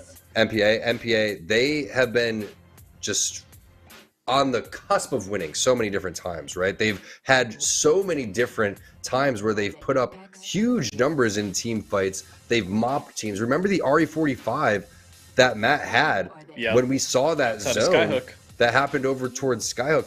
These guys are ballers, man. They know how to play the game, and they just proved it there. That's a big win. There's a lot of high-level Apex in our open night. Yeah, and I mean, that means now two teams, MPA and Tripods, who were putting up good numbers in the first half, but that win was escaping them now with wins in back-to-back games. Tripods in Game 4, MPA in Game 5. Let's take a look at our Mobile One high-performance moment here for Game 5 of the day as we get ready for our final one. And it's started with Orioles with that nice initial beam there. And now Orioles elects to go for the pickup, knows that Deeds and Jen are down on the low ground, knows that that's the position that they had to drop to. And I love the initial beam, but maybe biting off a little more than he could chew there. If I'm Orioles, I think you maybe try to stay holding that high ground and see what kind of angle you could threaten, or maybe if you're able to entice that third-party squad to drop onto Tripods there. But you know what? I can't fault Orioles for continuing that aggressive play style here on the scene. He played this really, really well all the way to the final moment. I mean, dropping down, it was the right play. He has that guy 1 HP, but I think once Nick Merckx ends up getting knocked, they don't really recognize that, hey, this is probably a solo on the other side, or maybe they did. They say, hey, guys, just play for second place. I mean, it's going to be very hard to win this. Everybody played that correctly all the way down to the final moment there. There's so many different layers to these players' games. I mean, who knows what the comms were like in that type of instance there, but I really have a big feeling that Tripods recognize the situation that, hey, once they lose out on a player, it's most likely not going to work out. Yeah, and I have to imagine that they were probably surprised that Orioles found that ankle onto them. They're thankful they were able to clean them up and still pick up that second place. But, you know, I would imagine I would be very surprised if they knew that maybe that angle was dangerous for them. But in the end, it's MPA with a very important victory that puts them into a nice position heading into our final game of the day. We're going to head to a quick break right now. As we go, though, we had a very special announcement on Monday for a new event we're going to be doing here very soon. Check it out. Welcome to Summoner's Rift.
All right, everyone, we're back for our final game of the day here with Series Z Apex Legends, and I want to give you folks a quick update. Still waiting for the updated leaderboard after that Game 5 win from MPA, but I can tell you at the very least, going into Game 5, the top 5 was as such. Tripods in first with 58 points, Tyson in second with 44, NorCal and Mike and Ike tied in third place with 39 points, and then Team Aegon rounding out that top 5 at 38 points. Of course, again, things have changed due to that MPA win. They were at 21 points going into Game 5, so that one definitely changing things for them big time. But that's where our top 5 stood at that point. Now MPA, we check in with them here at the start of this final game. They're at the wall.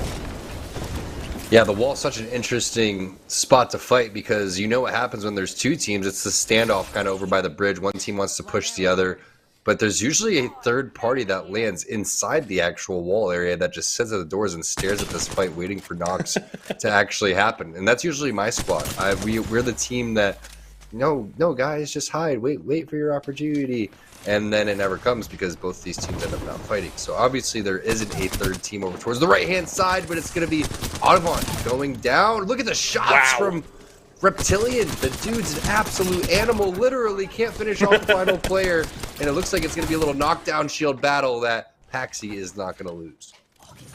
And that's unfortunate as NPA, one of those first squads, wiped out here in this final game. We don't know exactly where they were at in the Mobile 1 leaderboard coming into this final one, but we know with that win in Game 5, they were likely in a good position to make some noise and make some big moves on that leaderboard in this final game, but it will not be so here as they get taken out early in Game 6 and their day is done. Meanwhile, 2R1C, we talked about them hoping to bookend the day with wins. They'll need a good early fight in this one, as that's going to be big knocks to start it off. Rid taken out quickly, and this is what you need to see from 2R1C.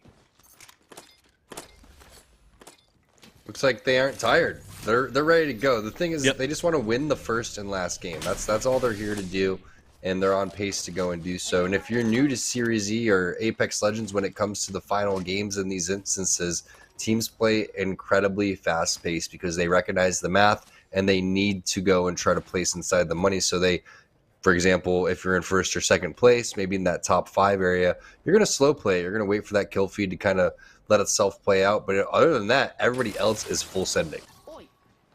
Yep.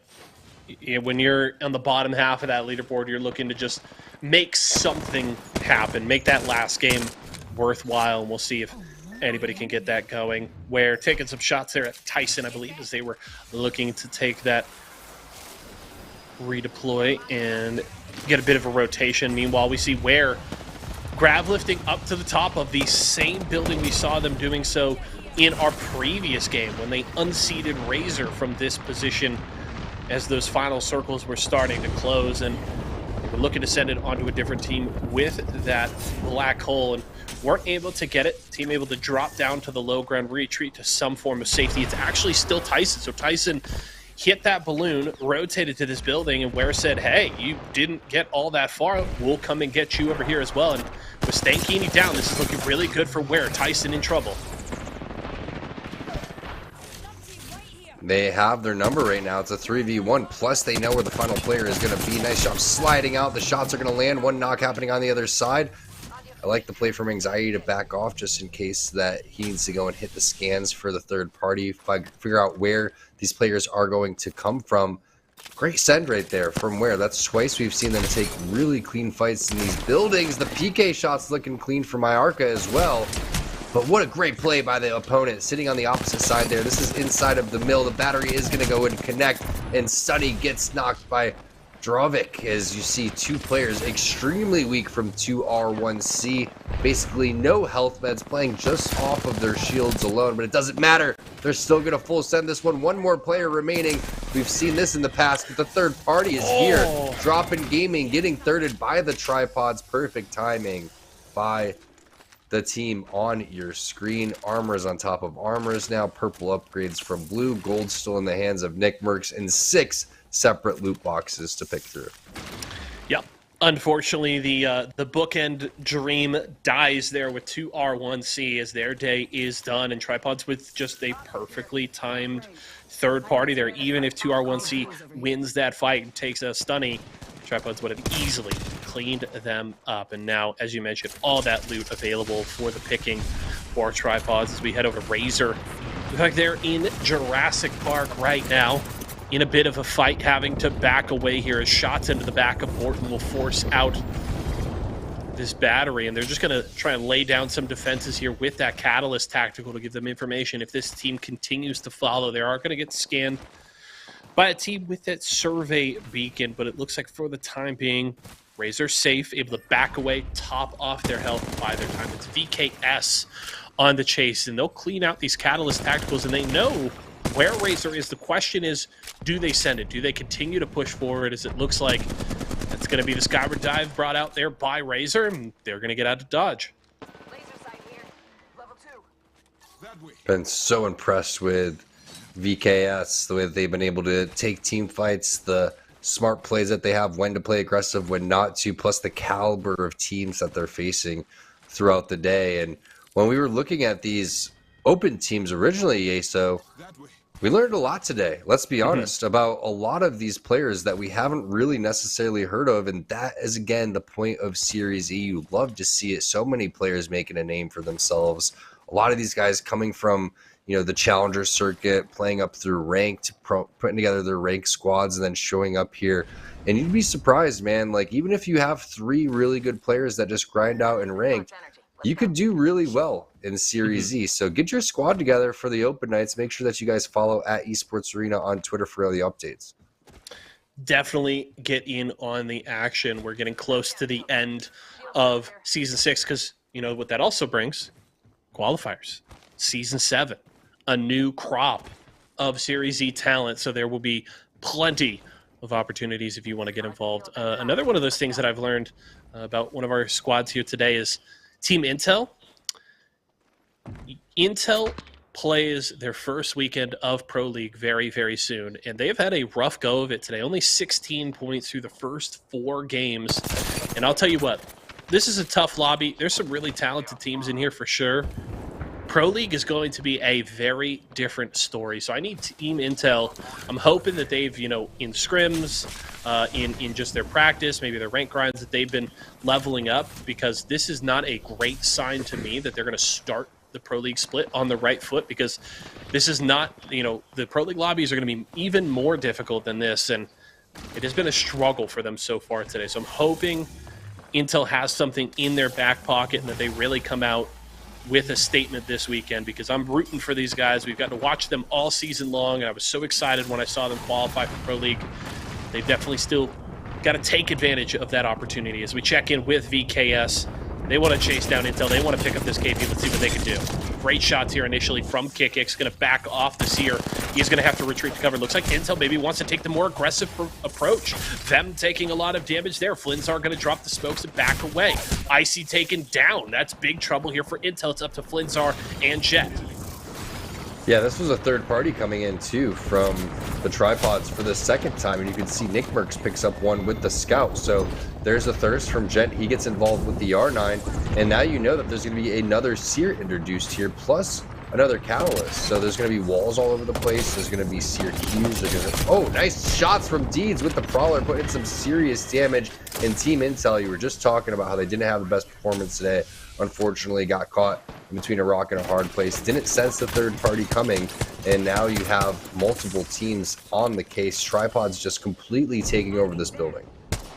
Yeah, and this is a Tripods team that senses that they're at the top of that leaderboard, and they're just not taking their foot off the gas.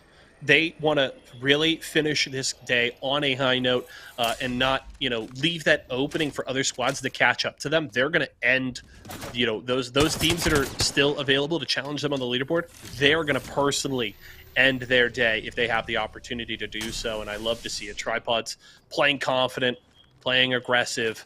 And they've got 6 kills here with 9 squads remaining. They're in a wonderful position to secure a victory here on Series E Open Night tonight. And we also have the updated leaderboard. Thank you to Ghost in the chat. Appreciate that inside of our Discord here that we have going on. Tripods, they have a 13-point lead over Team Aegon by AOC. 73 points for Tripods overall, not including the points they've received this game. Aegon at 60. Tyson behind them with 48. MPA with 44. NorCal and Mike and Ike tied at 43. Those are your teams right there to look out for. But right now, after Tripods playing aggressive, and we talked about how potentially the teams at the top of the leaderboard would be playing conservative. Tripods playing fairly conservative, but they're playing an aggressive playstyle at the same time. They're taking smart third parties. That's a sign of a very great team. They're not just going to sit back and let these other teams pick up points and catch up to them. It's looking good from them so far, and we'll see if it can continue. They've already got that one win on Storm Point in game number 4. If they can make it 2 out of 3, that's a huge showing on this map today. Aegon holding on the low ground below this team. A couple of shots there from Orioles as that player looked to peek out. And it looks like they don't want to hold this position. They want to rotate. They maybe want to play a different building or even this bridge, which is a very common position for teams to hold, especially in these circles that pull to this area. You see so many teams elect to play this specific bridge just outside to the east of Mill, and it might be the choice here from Aegon. You can actually threaten multiple different angles. You have a ton of cover. It's a little hard to defend from other teams coming in to force you out, because if a team elects to go in, there's so many different angles that they can push from. But I don't mind the choice here from Aegon, as Tripods have taken the high ground on top of Mill. I don't know if it's the Halo in me, but the Mill, my favorite spot to fight, man. It just, two things that are exactly the same. You don't have to think. You just turn your brain off and charge at the opponents. Just is that just Halo players? Is that what you're telling me, Tom? I mean, Halo does take a lot of brain power, let's be honest. But look at the shots again with the Prowler coming in from Deeds. It almost is like he has I forgot what the Prowler attachment used to be, where you could just put that thing on automatic, but wow, he's just ripping people with the burst fire. Has the gold mags, has plenty of ammo, Hemlock in the back pocket too. Don't sleep on that Hemlock. There's a reason that it was put in the care drops now. As you can see, another gold knockdown res. We saw Aegon by AOC pick this up numerous times. This is the 3rd game that Force has had it, and it's paying huge dividends. Oh, Paxi going up high for Lagiki, dropping down the black hole, and look at all the ticks onto the purple armor. The grenade's doing work here for Lagiki, and that's going to be the knock for Paxi. What more can they get? They've threatened Aegon by AOC, and they've taken them out. What a fight. Lagiki is nasty. Paxi is put in work. We saw Reptilian to start things off over towards the wall with the alternator. Now they're starting to finish things. They eliminate Aegon, who was in 2nd place. That means Tripod's stock is going to continue to skyrocket. They already have a handful of kills in the bag, and they're looking for some more as the rotation back on over towards where they were is going to happen. Now, it looked like they wanted to go for another third party. They're going to just respectfully back off because they didn't see Eddie Knox, plus they didn't want to go over the mountain or anything like that and expose themselves on the opposite side, because you can see there's another team that's just waiting over there in the wings trying to collapse. So again, great aggression from Tripods, but they're not doing blind aggression. They're trying to play this one by the book and waiting for this next round to close so they can see exactly where the zone's going to go. Yeah, you could definitely see them giving very serious consideration to pushing onto Lagiki. They had the information that a team was over there. They very clearly heard that fight, and they considered it, but elect to back away, and they'll just continue to hold Mill here. And I mean, with the way that this circle is closing, I think this is a great spot for them, because many of these teams are going to play around that bridge as well as those 2 remaining buildings just to the southeast, and it's going to be hard to unseat Tripods from the positions they're holding right now. Shots here from Zell is NorCal coming up from the south. They want to maybe play this rock right here. It's not in the zone, so they'll have to continue to push north. And the question is NorCal going to just get chewed up by Tripods here as they maybe push into Mill? They should assume that a team is set up in this spot, so it's not like NorCal will blind push into that area, but how long do they stay up on this ridge, and does Tripod catch them when they go for the play here. They will find tripods up on the roof. Great Whoa. shot. The Nemesis doing work, shredding for flesh there onto one player and looking for more. Yeah, this is a great sign of a potential third party here. And the Nemesis with the 3x, especially with the control that Zell has with this recoil, is pretty impressive. And I like the idea of playing the rock. You called it earlier, yeah, so it's not inside of the zone. But look at the amount of scouting and information that they're able to gather here. And then they can continue to move forward. The main thing right now is the double blue armor at these type of late game scenarios is not going to really pan out. They need to get some upgrades. Heck, there's even some upgrades from the boxes that are down inside of the mill. You can see the purple boxes directly in front of them if they could get those. But the main thing right now, they need to back the teams off of the height, which is currently what their thought process is. Plus, they need to watch a little bit of the right-hand side. The thing is that with the right-hand side, those teams are going to be in from those two buildings. So they need to figure out exactly where they're going to play. If they can't get these players off of the high ground, they're going to have to play their low ground. Well, now NorCal has information that, hey, if they can win this fight, they're going to get quite a bit of loot, because that was Zell tagging on red Evo as well as gold. And now NorCal slowly starting to push their way in. Looks like Zell on the Valkyrie wants to take the high ground. Gets punished pretty quickly, though. Doesn't break the armor, but still forces out the battery, and NorCal has to slow down for the time being. They want to hunt down these members, see if they can maybe isolate one, open up that fight with that early knock, and go from there. Zone will close off this angle just a little bit, but they can still hold this high ground and peek down into the bottom of mill here. They will spot that player across, and that is going to be the crack there onto the gold knock, or gold shields, I should say. MJ going to get the knock, though. It's Mike and Ike that is here, and maybe tripods on the low ground. It's just up to T here. No armor swap available. Just hiding behind these knock shields, trying to hit this bat. Can they get it? Does this player push up? No. T gets a little bit of time to breathe and is going to go for the res. Oh, it's going to get canceled by a Syracuse. They do have the ultimate being played right now. If someone else does climb up, they're going to be absolutely done for, and it happens at the perfect time. Who else but MJ taking to the sky with the R9. Black hole goes down. See you later, NorCal. The Mike and Ike special with just two players as well, sitting inside of mill, sitting pretty, able to fend off tripods as well as tripods gets eliminated. They will be taking first place on the overall Mobile 1 leaderboard, but Legiki sends them out in this game in 5th place. We will have a different champion this game, and it's been a very interesting day of Apex. So many new names made for themselves. Reptilian and Legiki, they're coming for the gold in game number 6, yay. So these guys have started off the game strong. The mid game was strong, and the end game looking strong as well. Yeah, and the question is, what is the choice going to be here from Legiki? Because they have to rotate here out of mill, and the question is, you know you have two teams just to your south in that mill building.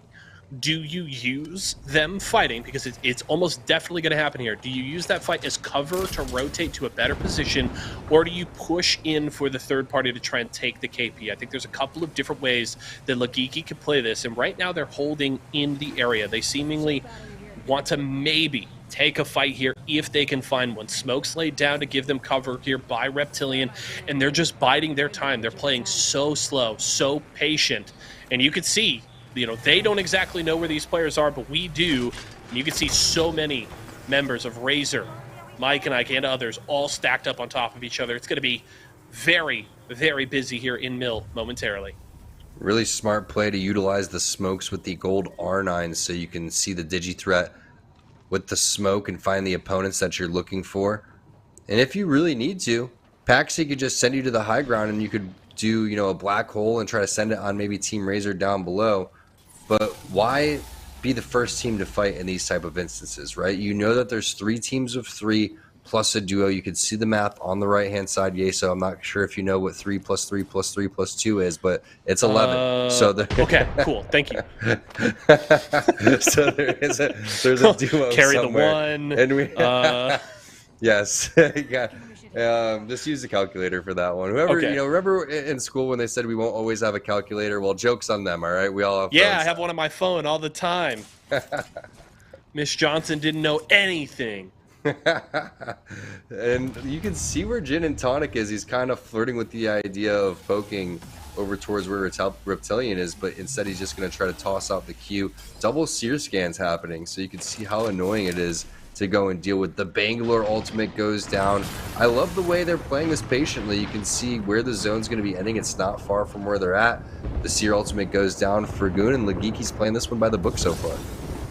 Circle's closing. They are going to hit the grab lift up to the high ground. Razor's in trouble. Gin and Tonic is down, and Blitz possibly up next. Blitz important call left for the team, but Lagiki has lost Reptilian for now. The question is, does anybody push in for the third party? Dodging, ducking, dipping, and diving around those knock shields was Razor. They are taking out Lagiki down to just one. Mike Knight up to the high ground. Wizard Coin going to take that grab lift to his doom, as that is going to be the zone eliminating Mike Knight. And now it's R&B in here for the final finish in Game 6. They'll take the win to end the day. Really patient play all the way to the final moments where Lagiki full sends it, and there really wasn't much of a misplay there. It was just great recovery from Team Razor to get back on the case, and R&B is going to take that gifted win. I mean, they just played it the safest out of everybody, and that's how you do it. You want to be the last team to the party. You want to show up fashionably late, and that is how you play Apex. It's great execution from basically everybody involved. You saw Razor understood the threat of Lagiki down below him. Lagiki went and had their moment once they tossed the Bangalore ult. I just think that they were expecting a little bit more damage with that Bangalore ult, and you can see the way that the mill is shaped. It offers a little bit of cover, kind of like a cylinder starting at the top. It's very large, and then it makes its way down, which stops a lot of those artillery strikes that goes down. Yep.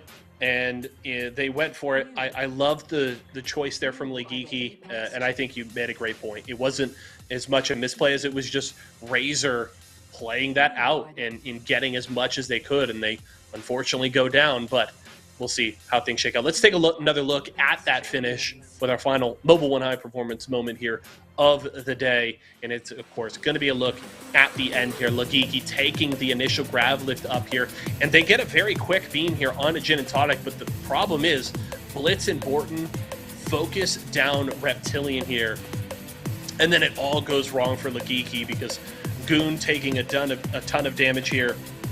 Paxi gets knocked, and while Goon is able to help finish that off and get this quick armor swap, Mike and I gets up to here in the form of Wizard Coin to help try and clean up that fight. And as the circle closes, unfortunately, Wizard Coin just takes the lift to his doom. It dies to the zone, and then R&B is here and ready to clean things up.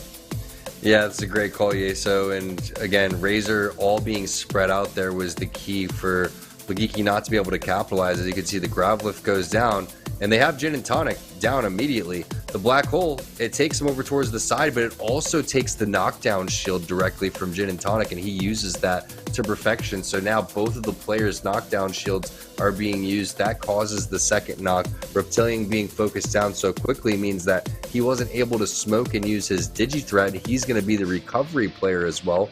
Plus you have the additional threat of Mike and Ike, who's going to be playing Horizon as well. And then just look how healthy R&B is. They're basically coming in, cleaning things up without losing any health meds. So what a Mobile One High performance moment.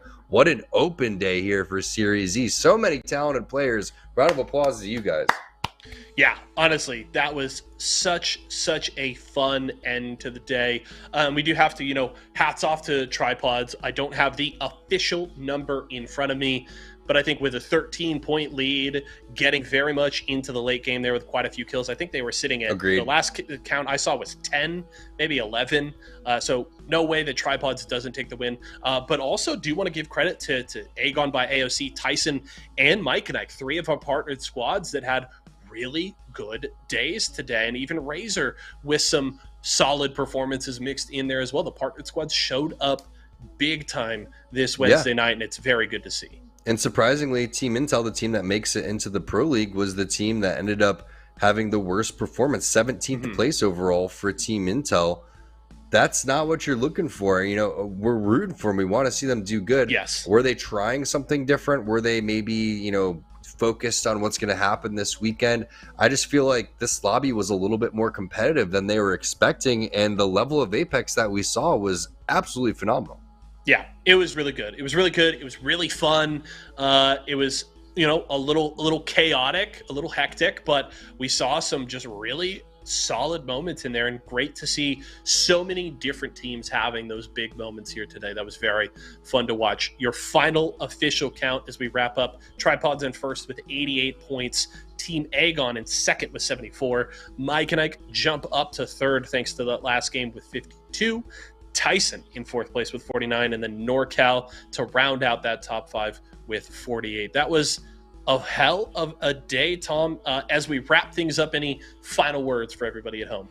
No, shout out to everybody for watching at home, wherever you are. Shout out to production. Yeso, pleasure casting with you as always. We'll get one clean show eventually. Yep.